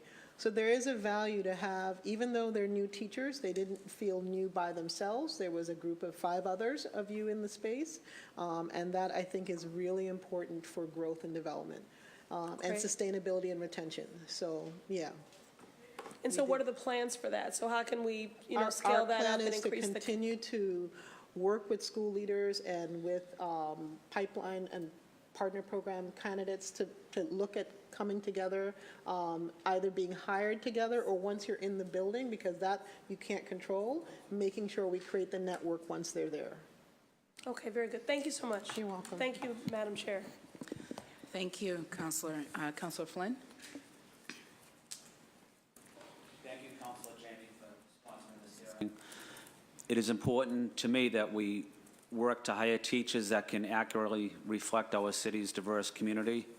All students can benefit from increased exposure to a more diverse section of teachers. I'm also interested in seeing how we can promote diverse hiring policies. While we are working on promoting diversity, I'd also like to see how language access can also play into diverse hiring policies. Can we talk about some of the challenges or what we can do to recruit teachers that speak a language other than English, and what are the results so far? And I apologize if you already talked about this. I was late, so I do apologize. No, our team has made a concerted, focused effort to reach out among both writ large. All of our marketing materials are translated in all of our primary languages in Boston Public Schools. We are also going into having smaller conversations in communities that have more linguistic and racial diversity, with that intent to encourage and invite individuals to come to Boston and apply for Boston positions. Okay, I would be also interested in any outreach you could possibly do in public housing developments. I represent many public housing developments in my district, South Boston, Chinatown, and the South End. Obviously, a high concentration of Cantonese-speaking, Latino, Spanish-speaking. But can we go into any public housing developments? Can we go into Chinatown and try to do some more recruiting? I think that's a great idea, and absolutely. How would we go about doing that? One thing we did this year, for the first time, is we had a recruitment event for multilingual teachers, specifically, and we could certainly replicate that and have it housed in a location where we'd have access to many of the people that you're talking about. Okay. Do we know if any of these great colleges, Harvard or MIT, BU or BC, are they giving any free scholarships to our students in public housing?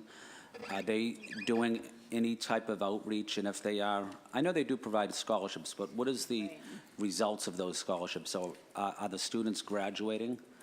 And what have you seen? Not sure that the folks on this panel are the ones who will be most familiar with those scholarship programs. I'm personally familiar with some that are for Boston residents specifically, but not specifically for residents of public housing that I'm aware of. Okay, I was just wondering maybe down the road if we could factor in, you know, some of our students that do live in public housing, if there's any opportunities Absolutely. for them to, you know, they're shut out of services at times. I do see they have schools in the parks, but some of the parks in the public housing, they need a lot of work compared to other neighborhoods. But it's just an example that we need to do more outreach Absolutely. to young people in public housing. And there's just, it's invaluable every time that a graduate of the Boston Public Schools begins to work at the Boston Public Schools in any capacity. It makes a huge difference in terms of their ability to relate to our students, to model for our students. My daughter continues to tell me she wants to be a math teacher, and I'm hoping she'll stick with that. Okay, and then my final question, the other issue that's very important to me is special education. I know we have struggled at times to try to bring in teachers that not only speak a language other than English, but are also that are certified as special education teachers. I think we need to hire more special education teachers that speak a language other than English as well. How can we make that happen? Yeah. Well, one of the nice things about our second pipeline program, the Bps Teaching Fellowship, it's intended to either train individuals to get their initial license in ESL or in special education. So that one pipeline is focused on those two the double certified areas. I wanted to respond to your question also about public housing and young people in public housing. I loved your idea about reaching and sort of really focusing on reaching into that community. We have a high school, the teacher program, that is impacting all of our high schools across the district. But recruitment is recruitment. It seems really, it would be very interesting for us to also recruit at public housing facilities for our high school students. So I would love to follow up with you on that, because I think that's a really low-hanging fruit, and we are already doing that type of recruitment in our high schools. No, thank you. Thank you for that idea. The Boston Housing Authority has Unity Day in each development. In the summertime, it's a cookout or a barbecue. But maybe we could get, you know, an outreach booth there that could try to recruit some young people. No, that's a great idea. Thank you. All right, thank you for taking my questions. Thank you, Madam Chair. Thank you so much. Just a couple of follow-ups, and I will most likely just give you a big dump because I'm mindful of time. I'm hoping that you're able to stay. Some of my colleagues might have very quick follow-ups. I want to make sure that we get to our wonderful panel here, and there are also people in the audience.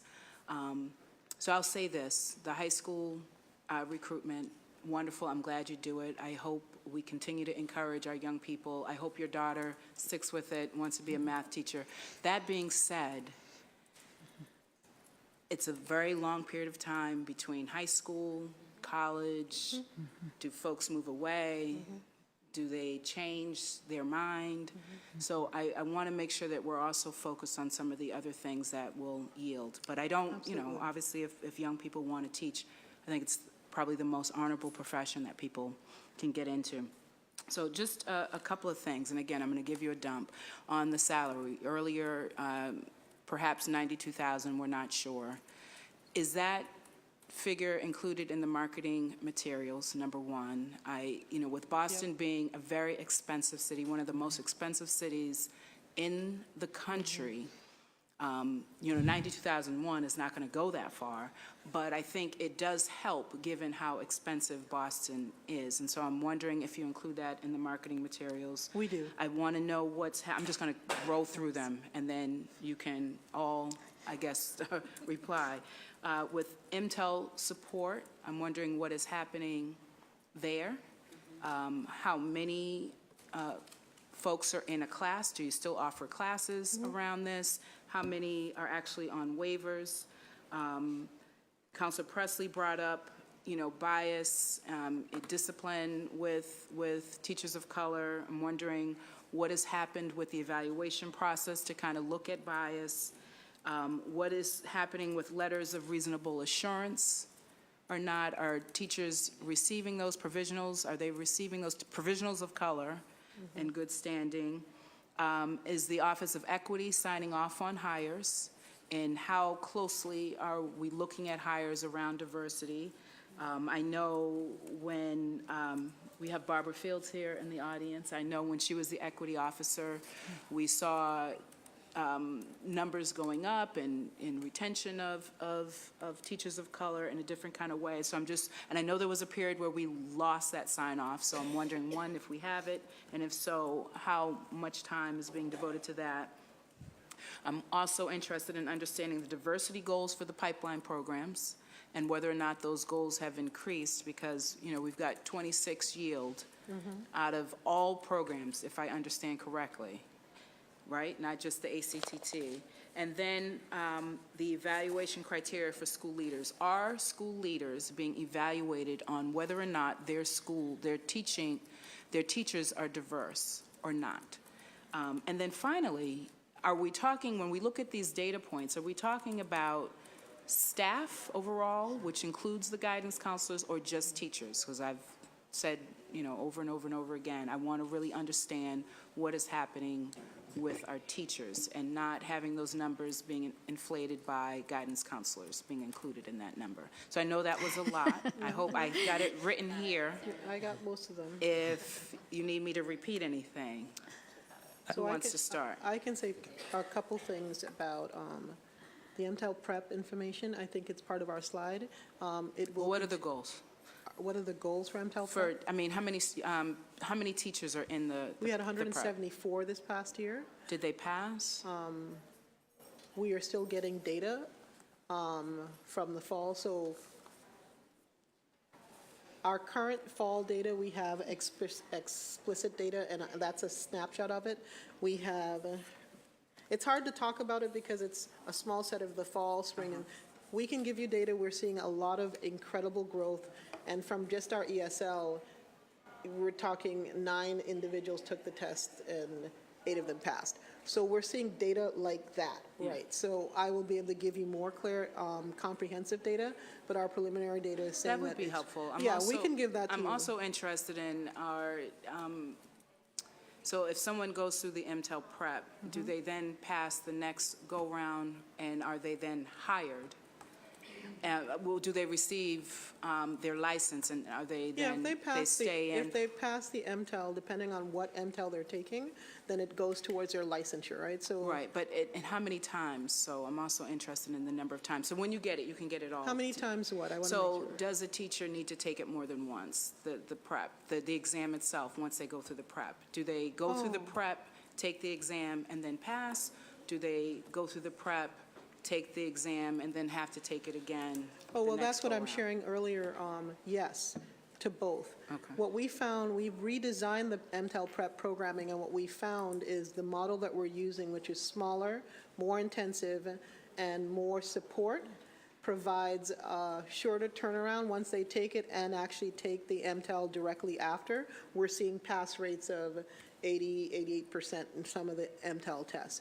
But it is possible. We have individuals who've taken the MTELs multiple times, and it's like anything else. If you study for the LSATs, it's a predictor, but it's not a prescriptive. So we are seeing evidence of support. We should move on, just because that was a lot of questions that I had. So letters of reasonable assurance, bias in the evaluation process, equity sign-off on hires, the diversity goals for the pipeline programs, and whether or not school leaders are being held accountable for diversity in their schools, or being evaluated on that. Do you want us to answer? Because some of the stuff we have as data, and how do you? Well, what could you quickly answer now for those who are watching and who are interested in this? Well, I can take the one about the equity check. When I began work in the Office of Equity in November 2015, what had been happening is that after a school made a teacher's selection, So when they had completed the process, their hiring committee, which was often composed of parents, teachers, administrators, had made their selection after interviewing candidates. Then there was an equity check at that stage. So the selection had been made, and often this was mid to late hiring season, right, by the time each teacher is picked. What would happen is occasionally the Office of Equity would reject the candidate based on, well, hey, the pool looks more mixed, why didn't you interview more people of color, whatever. And then what would happen is they would go back to the pool. In the meantime, the pool had become less diverse, because that's what happens, we've found, is that the earlier we hire teachers, the more likely we are to hire teachers of color. That's why we're so thrilled with that 51% number that we started with today. So what we did to shift this to try to make it more effective is to begin the equity check from the beginning. So we're looking at the pool for the hiring pool for every school. We're monitoring day by day by day who's getting interviewed. I'm on the phone with the school leader. I see you had a diverse pool for that job. How come you didn't interview it? You know, it's that level that's going from day one, and we're finding that having that equity check from the beginning on a day-to-day basis is much more effective than the equity check just at the end. Just quickly, are you able to do that for every single hire? So I'm doing deep dive for the diversity focus schools and keeping my eye on all the schools. And that's, you know, a lot of credit to my partners in the Office of Human Capital, particularly Jonathan, who spoke earlier, that's what he does, is look at that data dashboard. I think he might dream that data dashboard at night. So we are, you know, looking at it on a daily basis for where those yellow and red flags are. Do you have any other points that you want to address, because I want to move on? Sure, I can address a couple of other points. Your question about all of the data presented today was teachers only, not inclusive of guidance counselors. We have traditionally reported teachers and guidance counselors when we've come before City Council. Just for context, guidance counselors represent less than 2% of that population. But today, everything was teachers only. The second piece you asked about reasonable assurance, and this is actually, I think, a really important topic, and one where we're seeing a trend, particularly around educators of color who are being hired, and then we are seeing them be non-renewed at greater rates, specifically because of licensure. So often they'll get hired on a waiver and have time to get their license. If they don't get their license by the time budget season comes around, we are forced to non-renew them. Oftentimes they will get rehired if they are able to get their license by the end of the year, or potentially get hired on a second-year waiver or shift to a position that they are licensed for. But we've seen an increase in the number of specifically Black and Latino teachers being non-renewed because of licensure. So just to clarify then, for a provisional teacher who has their license and they're in good standing, should they expect a letter of reasonable assurance? Yeah. Yes. And that's the practice currently. Okay. Any other final points? Because I'm going to allow my colleague to do some follow-up, and then we're going to move I'll right just on. say very simply that we are evaluating school leaders in terms of the work that they're doing around racial equity in their schools and in every level. We don't evaluate them specifically on the hiring numbers, because I could be a new principal in a school. I've been there 1 year and I haven't even had a chance to hire somebody, right? So we're looking at it much more deeply, actually, across every competency for school leaders. How are they integrating racial equity as instructional coaches? How are they integrating racial equity as evaluators? How are they, we're looking at it in every arena, not just in hiring. Do you have some language from that evaluation that you could share? No names, of course, just the language. Not right now. We can, yes. I would appreciate that. Do you have any follow-up? Just two. Quickly? 2 quick follow-ups. Thank you. We'll figure this technology out. 2 things, because I would love for this group to go through this letter, for example, and to talk point by point in terms of the recommendations, what the district has adopted, what they think is appropriate, and where the barriers might be. How do we support, or what do we offer in terms of support for existing teachers of color? So we got some testimony today and some emails from teachers that work at various schools with large student populations of students of color, and there's only a few teachers of color, and feeling isolated. We talked earlier about the culture, so I'm just curious what's in place to support our existing teachers of color. For the past, I don't know if this is for the past 3 years. For the past actually 3.5 years, we've held monthly gatherings for all our LANA educators in our district. And so it's a convening that provides educators across the district with a community that convenes monthly, and it is intended to build community, create networks, and also provide resources if needed. Is that sort of the extent of what that support looks like? Well, it starts Or- there, and if there's, everyone Yeah. has my email, so Okay. it begins there. I would say that a good example of what next looks like is that the male program and the women's program came out of the Alana programming, that there was a need to do more specifically by gender around leadership development and growth, and so that came out of. So that's a space where there's a lot of, if there are any MTEL prep, any kind of licensure questions, we develop info sessions out of those community gatherings if people are in need of additional support.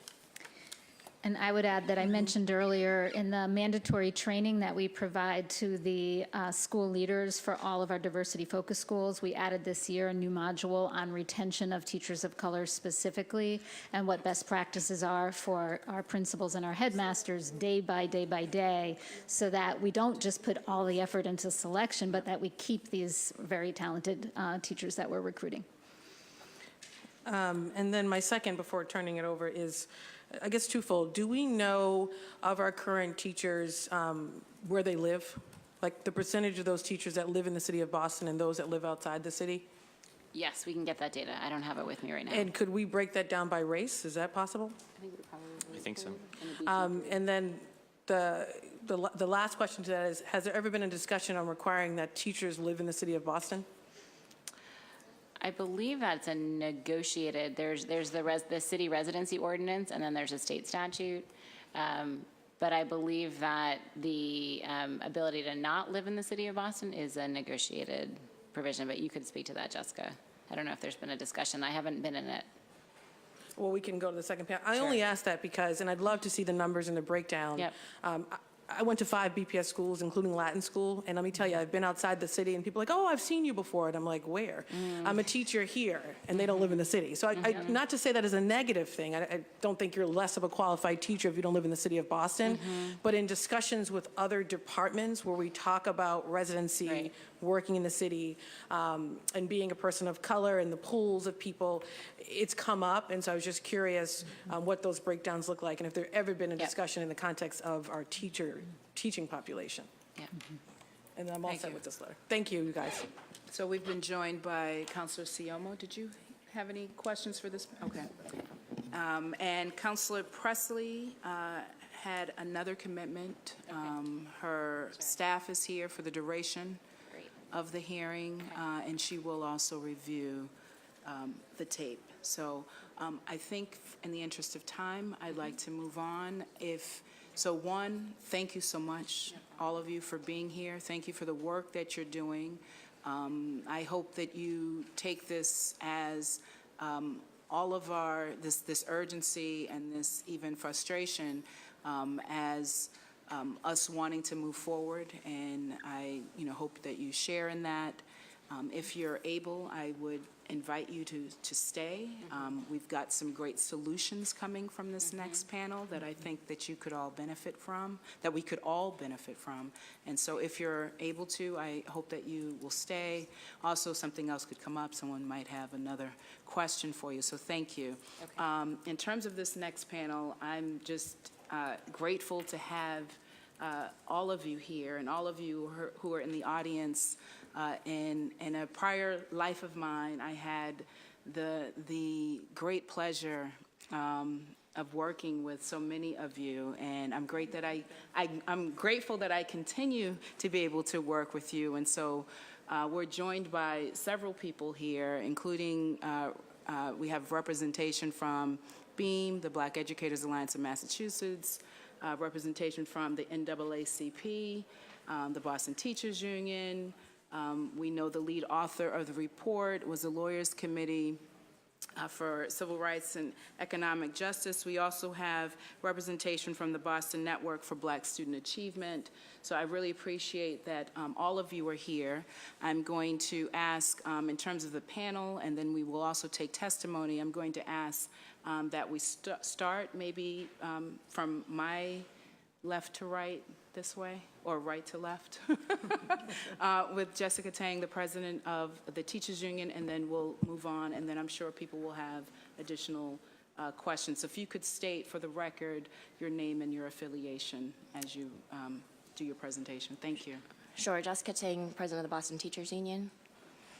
So good evening. I was sitting here and I was having a lot of deja vu. Because this has been a topic that I personally have been working on for quite some time as part of the original teacher diversity work group that used to exist in BPS. And when I was doing some research on my own computer, I had a lot of the old testimonies pop up from like 2014 and before that. And, you know, honestly, a lot of my testimony is not going to change, which is part of the frustration, I think, too. But, you know, I'm not going to restate the things that have already been stated clearly, but just in summary, that we know teachers of color benefit all students, and that doesn't mean that white teachers can't also successfully teach students of color, and I think we need to acknowledge that.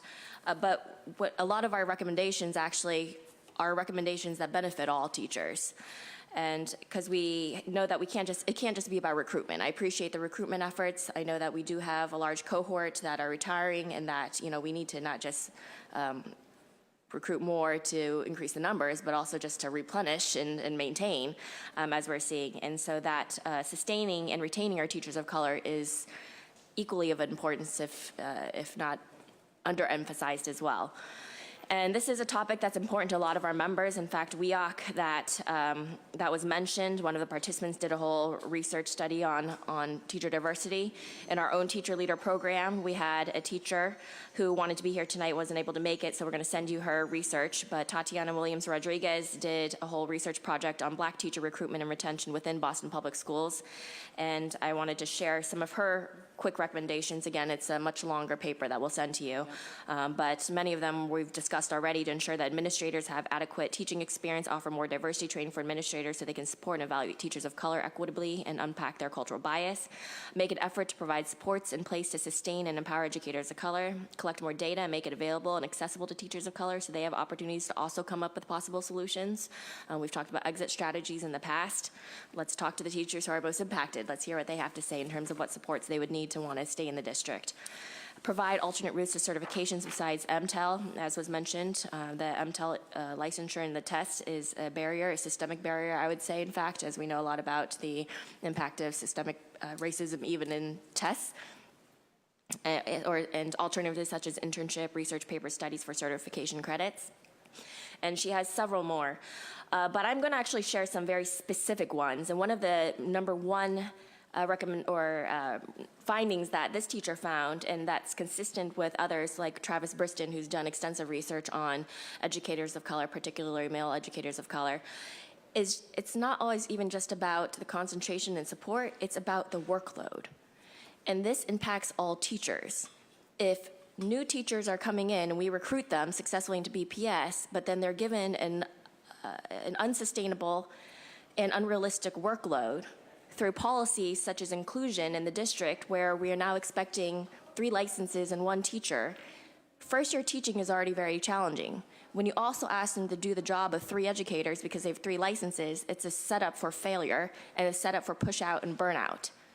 And so if we want to retain, attract, and sustain our members, our teachers of color, we also have to take a look at staffing and working conditions and teacher workload. And also, similarly, you know, again, this is a little bit anecdotal, but as a result of inclusion and the mixing of SEI classes with closing down resource classes and putting them all in one class, we're also losing teacher positions that a lot of teachers of color are losing too. We have a lot of teachers coming to us saying our resource room teacher classroom or classes are getting cut over and over again, and we hear increasingly about this, and a lot of those are teachers of color.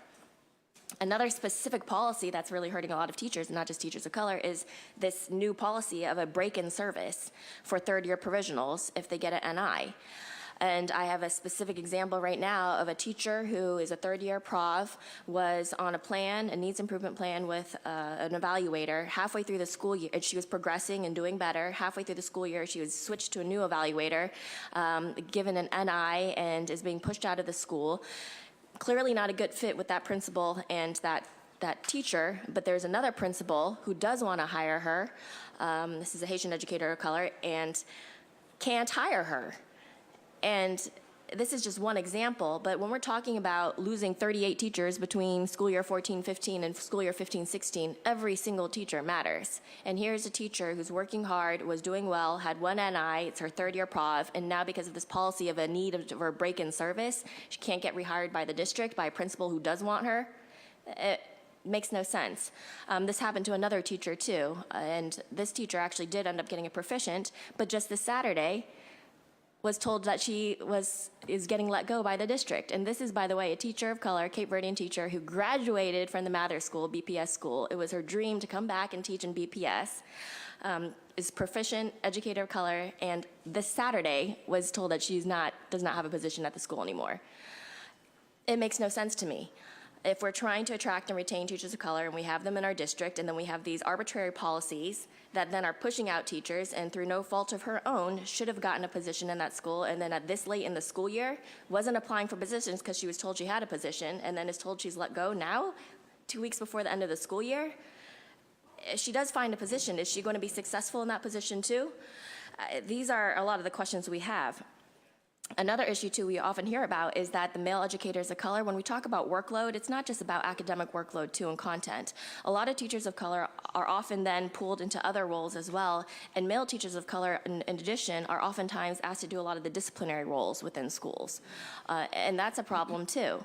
And so there is an extra burden oftentimes on the small number of teachers of color, because understandably we want to have teachers of color represented also on ILTs, SSCs, all these different other committees and groups. But when the pool is only so big, then there's an undue burden on all those teachers to do this work, and on top of that, to do a lot of the equity and cultural proficiency work in addition to that, too. It oftentimes falls on teachers of color. Just like I've noticed, actually, I can't help but notice that it was the 4 female counselors who are here initially, and I appreciate that Counselor Flynn and Siomo and Flaherty have also showed up, but it's oftentimes the teachers of color who themselves then end up having to try to do the diversity work, and it shouldn't be that way. And that contributes, I think, to the workload issue. Another example of a specific BPS policy that's disproportionately hurt teachers of color is the unassigned teacher pool, or the teachers in suitable professional capacity roles. And I want to clarify, because they've been completely mischaracterized and I think stereotyped as, quote unquote, a pool of bad teachers who are getting paid and do no work. That is just not true. They are all being placed in schools where they are working and also co-teaching, and the principals have to actually apply to get these extra teachers in the school, because we do have an understaffing issue, and they should and could be utilized in the schools that have the highest needs. And there identified in the past, particularly when it first started, disproportionately teachers of color who are also being over-identified for poor evaluations too.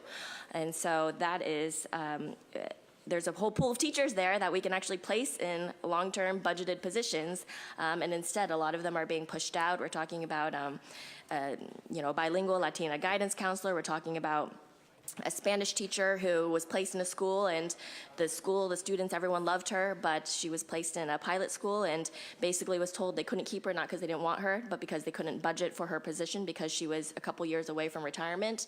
These are not the reasons that our older veteran teachers of color should be not placed in positions or pushed out of schools or not hired. But especially when a third of our schools are autonomous and they have actual budgeting instead of average budgeting, there is a disincentive with budget cuts to push out the more expensive veteran teachers of color, and that is an issue too. Another issue is that solution actually I should say, is the reasonable assurance and early reasonable assurance. And in the past, the superintendent had the ability to give teachers early permanent status, not just teachers of color, but any excellent qualified teacher that we really want to keep in the district.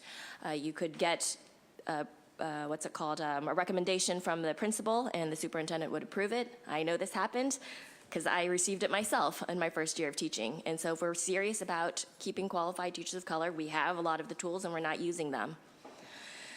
Another potential opportunity is through our substitute teachers. Recently, we convened our substitute teachers, and I could not help but notice that they were all almost majority, definitely majority, I would say out in the room, probably 90% teachers of color. And a lot of them are looking for long-term permanent positions in the district and feel like they're being looked over, and wish that there was an opportunity for them to at least even get interviews in the district, because they feel like they're not even getting interviews to get these long-term positions. And I also wanted to say that it is great that we're looking this in aggregate throughout the district, but we do need to be taking a closer look at the disaggregates within schools too. And so for a minute, I'm just going to put on my Massachusetts Asian American Educators Association's hat, because we have testified in the past too, where we know there are plenty of schools with over 10% Asian American population of students and 0 Asian American teachers. And that's a problem. I ran into a former student who's at the O'Brien that has a very high Asian American education or student population, and she's like, yeah, we don't really know who to go to. We just have one Asian Chinese teacher who teaches Chinese, and we don't really feel like there's anyone else to go to. And that's a problem. And even the schools that do have Asian American teachers, oftentimes it may be a high concentration of either Chinese American teachers, but if it's a school that has a high Vietnamese population, we need to be thinking about how do we get more of our Vietnamese teachers into those schools too. And it was disappointing to me that on page 5 of this presentation, it said there's only commitment to Latino, and Black teachers. It's like, what about Asian American? We also have, 6% Asian American in the district and 9% BPS students, and I'm glad to see a 1% increase over 10 years, but that's not okay. That's not enough. And it just really was striking to me about the invisibility of Asian Americans in a lot of these conversations. And so I needed to put on my Mai hat for a second to raise those issues. But also, as the president of the Boston Teachers Union, we represent all teachers. And this is, again, an issue not just for any certain population, specific population, but again, this idea that all students benefit from diversity of their teaching staff. And I'd say teachers do too.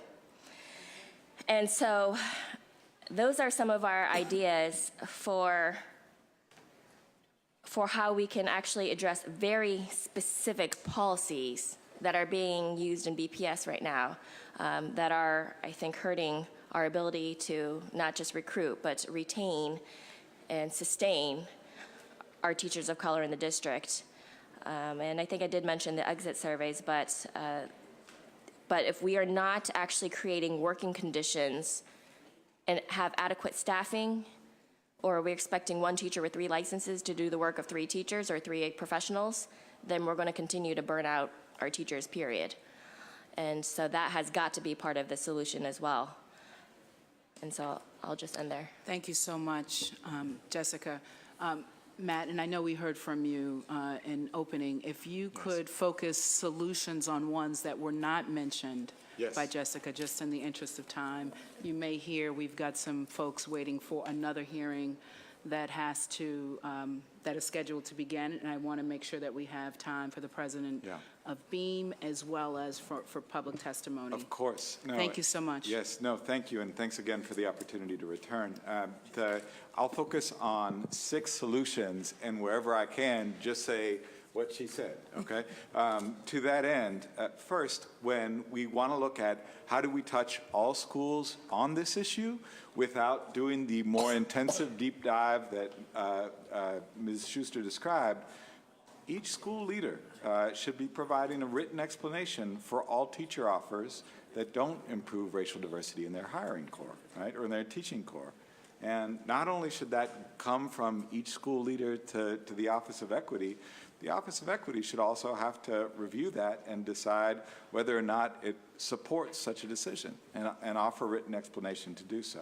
Right? So that's one way to make sure no matter how many teachers you're hiring a year, you are thinking about this with each hire that you make so that we are moving the needle. Number 2, and this is basically what she said, for any time we have proficient or exemplary Black, Latino, or Asian American provisional teachers who didn't get the letter of reasonable assurance that Jessica mentioned, those should be people who are placed immediately in the interview queue at the front of it for an open position for which they're qualified. And those teachers should also be offered the letters of commitment that Jessica mentioned. Right? Third, when we have Black, Latino, Asian American teachers who are evaluated as proficient or exemplary and have been accessed or considered suitable professional capacity, they should be the people who are placed in open positions as they open up. This is how we make sure that we can retain our teachers of color in the district. And all of those steps can be done without cutting into a gym teacher for my kid's school or Becky kid's school or anybody's school, right? If we wanted to spend a little money and spend it correctly, we could add staff to be full-time recruitment managers to complement the work that the 12 teacher recruiters are doing in BPS right now, and to support your staff. We could also expand the capacity of the MTEL prep courses that we offer so that it's actually reaching more teachers who have that need. None of us are saying any of these programs should stop. Some of them are new, inventive, and things that should be applauded. A lot of them are also built on the work of BEAM members and NAACP members who held these offices within and without the district for decades, right? We're saying keep those going, but if you're going to do that, scale them up as well and add these steps that can make sure we actually move the needle on this as a city for all of our youth. Thank you so much. I want to acknowledge that I have been joined by, I think I mentioned Councilor Siomo earlier, Councilor Flaherty, who just stepped out. Edith? Yes. Thank you so much. Councilor Janey and Councilor Campbell, thank you so much for, particularly Councilor Janey, inviting me here today. Can you hear me okay? My name is Edith Bazil, and I'm the president of Black Educators Alliance of Massachusetts, BEAM. And I'm disheartened that we're having this conversation. I am a retiree of Boston Public Schools. I worked 14 years as a teacher and 18 years as a district-wide administrator. Prior to my hiring, I was rejected. So I have a personal narrative that I want to share with you because I was told that I was not qualified. Because of a class action suit that was launched, I went back the next year without any additional training and was hired. And it was because Black teachers were not being hired then. I hope that we can continue to make progress on this issue and stop having this conversation. For the past 4 years, BEAM has participated actively in the hearings and the working sessions on teacher diversity conducted by the Education Committee under the leadership of City Councilor Tito Jackson. And BEAM wishes to thank this Education Committee for continuing to make teacher diversity an important priority in its work. The committee has played a major role in making information about teacher diversity available to Boston citizens and has provided a forum for discussing BPS and the initiatives that are designed to improve diversity. We, as you know, joined 9 other organizations on behalf of this initiative and published a report which we encourage, and thank you, Becky Schuster, for your feedback on our recommendations. We encourage you to take a second look at Broken Promises, Teacher Diversity in Boston Public Schools, because we believe, as Matt indicated, it does outline some clear solutions that can be implemented, and in fact have in the past been implemented so that we can have a representative teaching force that reflects the diversity of our students and of our city. But right now, we are expressing our collective frustration with the lack of progress in improving teacher diversity in Boston Public Schools over the last 10 years. Matt talked about the unfortunate small increases of Asian and Latinx teachers and the substantial decline in Black teachers within the district.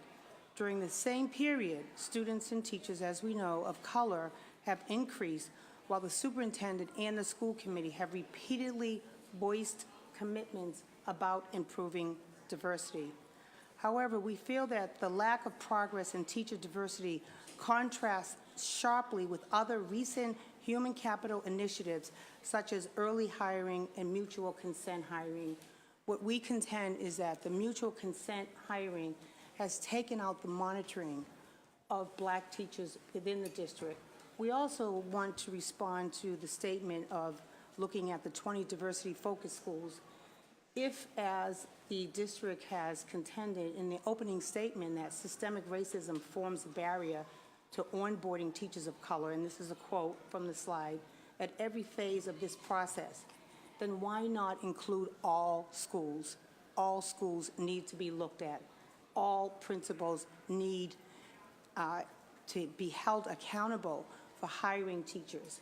So this needs to be done across all schools, not just 20 schools.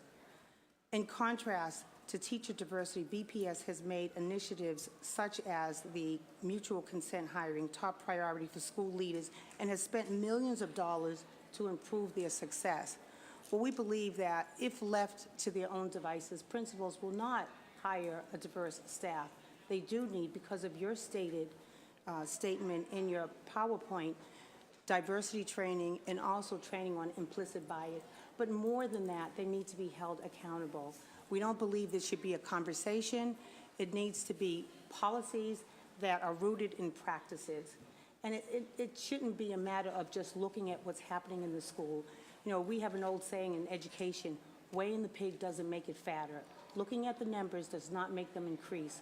We need to have sustainable, real policies that walk the talk and enforce teacher diversity so that our students have an opportunity to see themselves reflected in the front of the classroom. Broken Promises not only details the status of teacher diversity in BPS, but the recommendations that Matt just outlined, which we feel will rapidly and substantially improve that diversity that is declining at this time. The report, for example, recognizes promising BPS pipeline programs and recommends major expansion of these programs, since we do know that local universities have been extremely slow and unsuccessful in the expansion of the MTEL, of the teacher educated prep programs. So let me talk a little bit about that. As part of my role as an administrator in BPS, I taught within the MTEL programs, the Pathways program, for more than 10 years. So I did all of the, I taught all of the special education courses and supported teachers who were looking for licensure in special ed. There are two problems in terms of teacher diversities. Black teachers were not enrolled in the programs, even though they sought to be enrolled in those programs. And once they completed the programs and were able to go and teach within an inclusion class or a special education class, they were not hired. And many of them went to other districts. So over a 10-year period, I personally monitored that by coaching, talking to, and supporting the teachers along their journey of taking the courses, completing the program, getting their licensure, and pursuing a position. Many of them were not hired. But the bigger problem is there were barriers to them getting into the programs.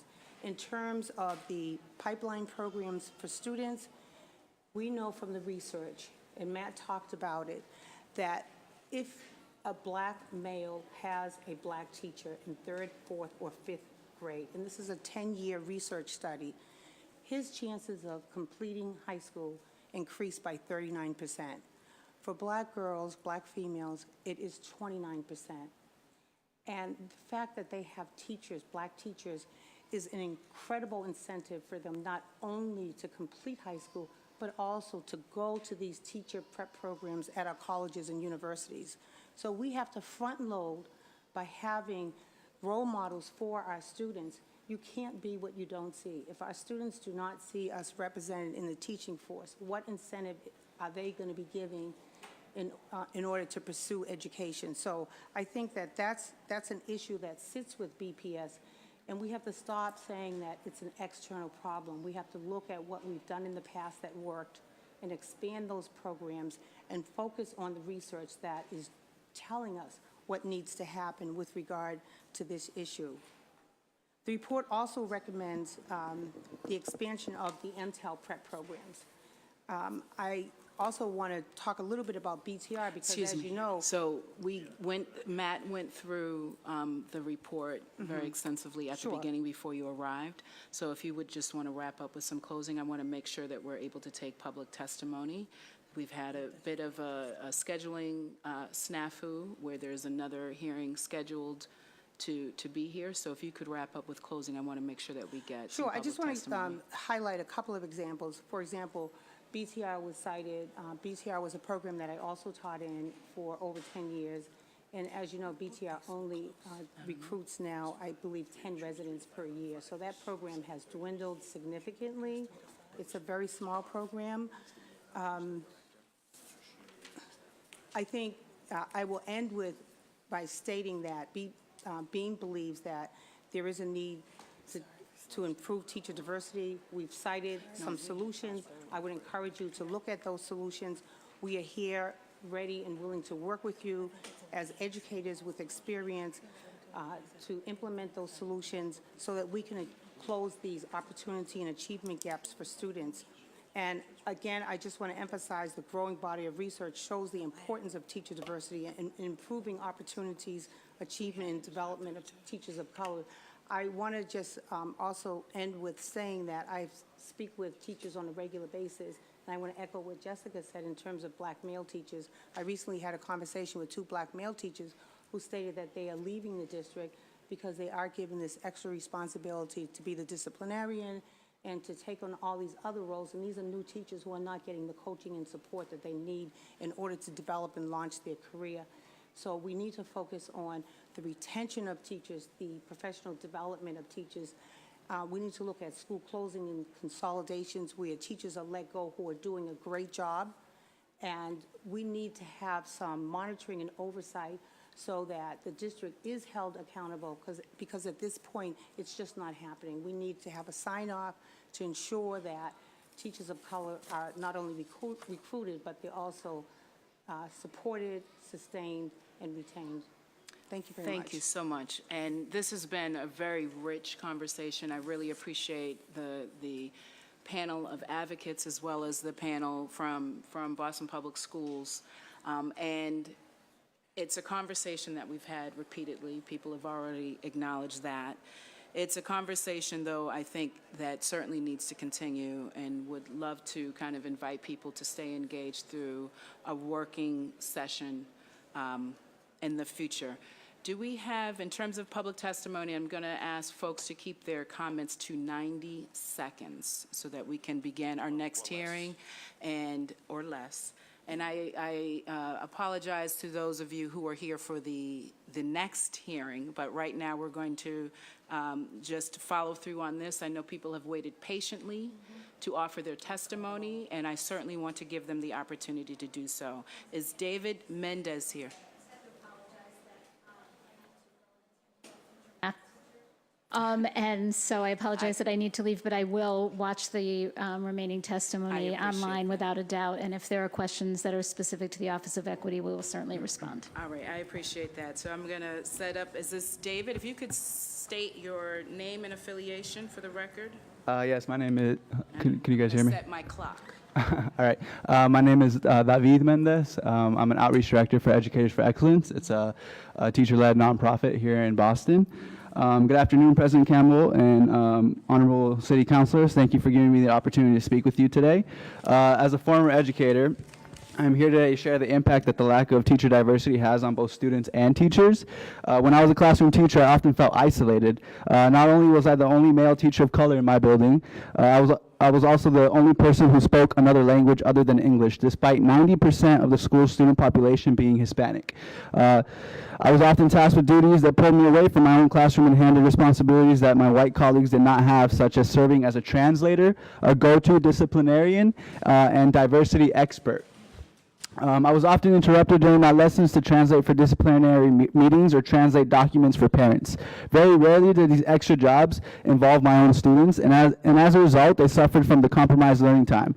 Furthermore, my colleagues would often send their students to my classroom when their students acted up because I could relate to them. Often finding out that many of the disciplinary issues were not behavioral, but rooted in the cultural misunderstandings. I would then have to take time during my planning periods to talk to my colleagues about the incidents and hope they understood their cultural biases without creating a hostile relationship with them. Not only did this take up planning time that I could have been using for students, I was also put in an exhausting position to have to teach my colleagues about their own biases. These additional expectations and roles are a tax that teachers of color often pay, contributing to higher rates of attrition among teachers of color.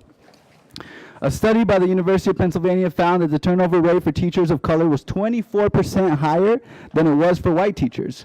What are we telling our black and brown students when they go through our education system only having maybe one teacher of color? What message does it send when our high school graduates receive their diplomas from all white school leaders?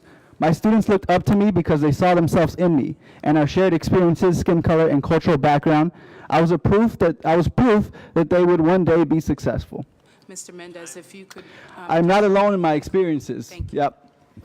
Over the past month, Educators for Excellence visited 23 BPS schools to celebrate Teacher Appreciation Month and to hear from educators about their policy concerns. At 12 schools, teachers highlighted staff diversity as an issue that should be addressed through policy change. This came as to no surprise. As a district, we face a huge diversity gap between our students and educators. Currently, 86% of students in BPS are students of color, whereas only 39% of teachers identify as people of color. 45% of students speak a home language other than English. When we lack in staff diversity, we also lack the language diversity necessary to support students and families. Mr. Mendez, do you have written testimony that you could submit to us? Yes, I do. Would you just allow me to give a testimony from one of our teachers? Is that person here? I have next. That person is watching right now. So maybe you can submit the testimony, sir. Right, and I have Orvin Mendez next. Are you here? Okay, great. Thank you for your time. Thank you, I appreciate you. Could you state your name and your affiliation for the record, please? I'm going to just go on this. Good afternoon. My name is Orna Mendez, and I'm currently leading the Youth Community Organizing Program at Sociedad Latina. And I'm also a BPS graduate. Sociedad Latina's youth community organizers have been pushing for cultural proficiency within BPS since 2009. As part of the campaign, youth community organizers have testified over 9 years about the importance of having a diverse teaching staff that is reflective of the student body. Oh, I know. Currently, 42% of BPS students are Latino, and yet less than 11% of teachers and administrators are Latino. Research tells us that students can benefit from having teachers that look like them. The role modeling hypothesis states that students might benefit from seeing adults with similar racial and ethnic backgrounds in a position of authority. Additionally, having a diverse teachers can better ensure the cultural understanding of students. I can personally like talk about the benefits of a diverse teaching force. I grew up in the Dominican Republic, and when I immigrated, going to the same school with the same group of friends, so moving to the United States was a cultural shock. And at one point, I even started crying during class because I was just so confused. Thankfully, I had an amazing teacher called Ms. Prieto, a math teacher at the Curly Middle School. She understood. She had moved to the United States from Puerto Rico, and she was able to support me during that difficult time. I want more students to have that same kind of support that I got from Ms. Prieto. So thank you. I appreciate you, Mr. Mendez. Do you have that in writing? That would be great if we could have it. Mr. Neal from Fair Test, Monty. Quickly, we're going to give the pastor the final. Well, Jose, do you have something in writing that you could submit? We didn't, but I'd be glad to write something if you'd rather I do that. I would love that, and I'd love for you to stay engaged as we move into the working session. If you could just announce for the record the presence of the Boston branch of the NAACP. I will do so. I will do so. Jose Lopez is here representing the Education Committee of the Boston branch of the NAACP. He is a big partner in this work, as well as the NAACP, and will submit written testimony as well as stay engaged during the process. I'm going to go to Mr. Neal, and then Pastor, you're going to have the final say. And while I appreciate people's patience, this is not an issue that we can be rushed through. So I appreciate your indulgence and your patience, Mr. Neal, but I'm going to keep you to 90 seconds. And same with you, Pastor. Thank you. My name is Monty, M-O-N-T-Y, Neal, N-E-I-L-L. I'm the Executive Director of Fair Test. The MTEL test has been mentioned a number of times today as an obstacle to gaining more diversity in the Boston public schools. So I took a quick look. There was a report 10 years ago, and I looked at the most recent data. It's in something I have left sufficient copies for all the members. The pass rate has closed 5 to 10 percentage points, but it remains significantly lower for African Americans, for Latinos, and for Asians, and even far lower for people whose first language is not English, such as Spanish or Asian languages. Now, Boston City Council and the Boston School Committee cannot solve the problem of MTEL, but you can actively push the legislature and the State Board of Ed to do so, because the MTEL is a significant problem.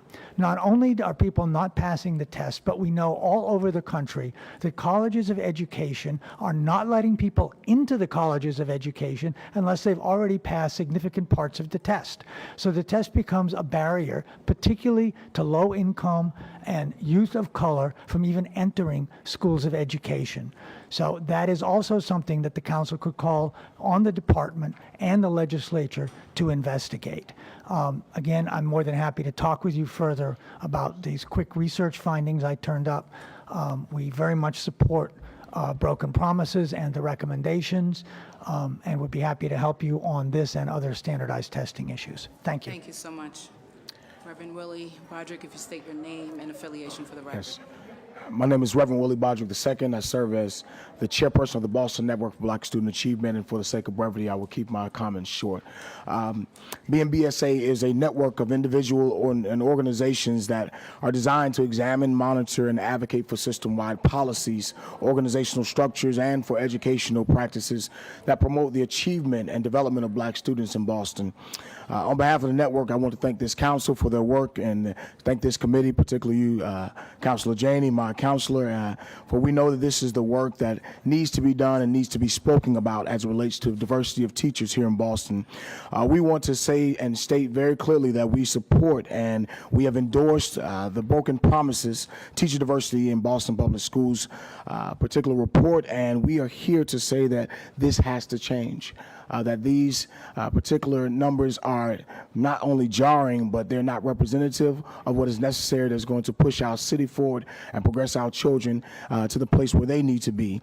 You've seen the numbers, you've discussed these numbers, but we come to say that these numbers are only a floor. They can't be our goal.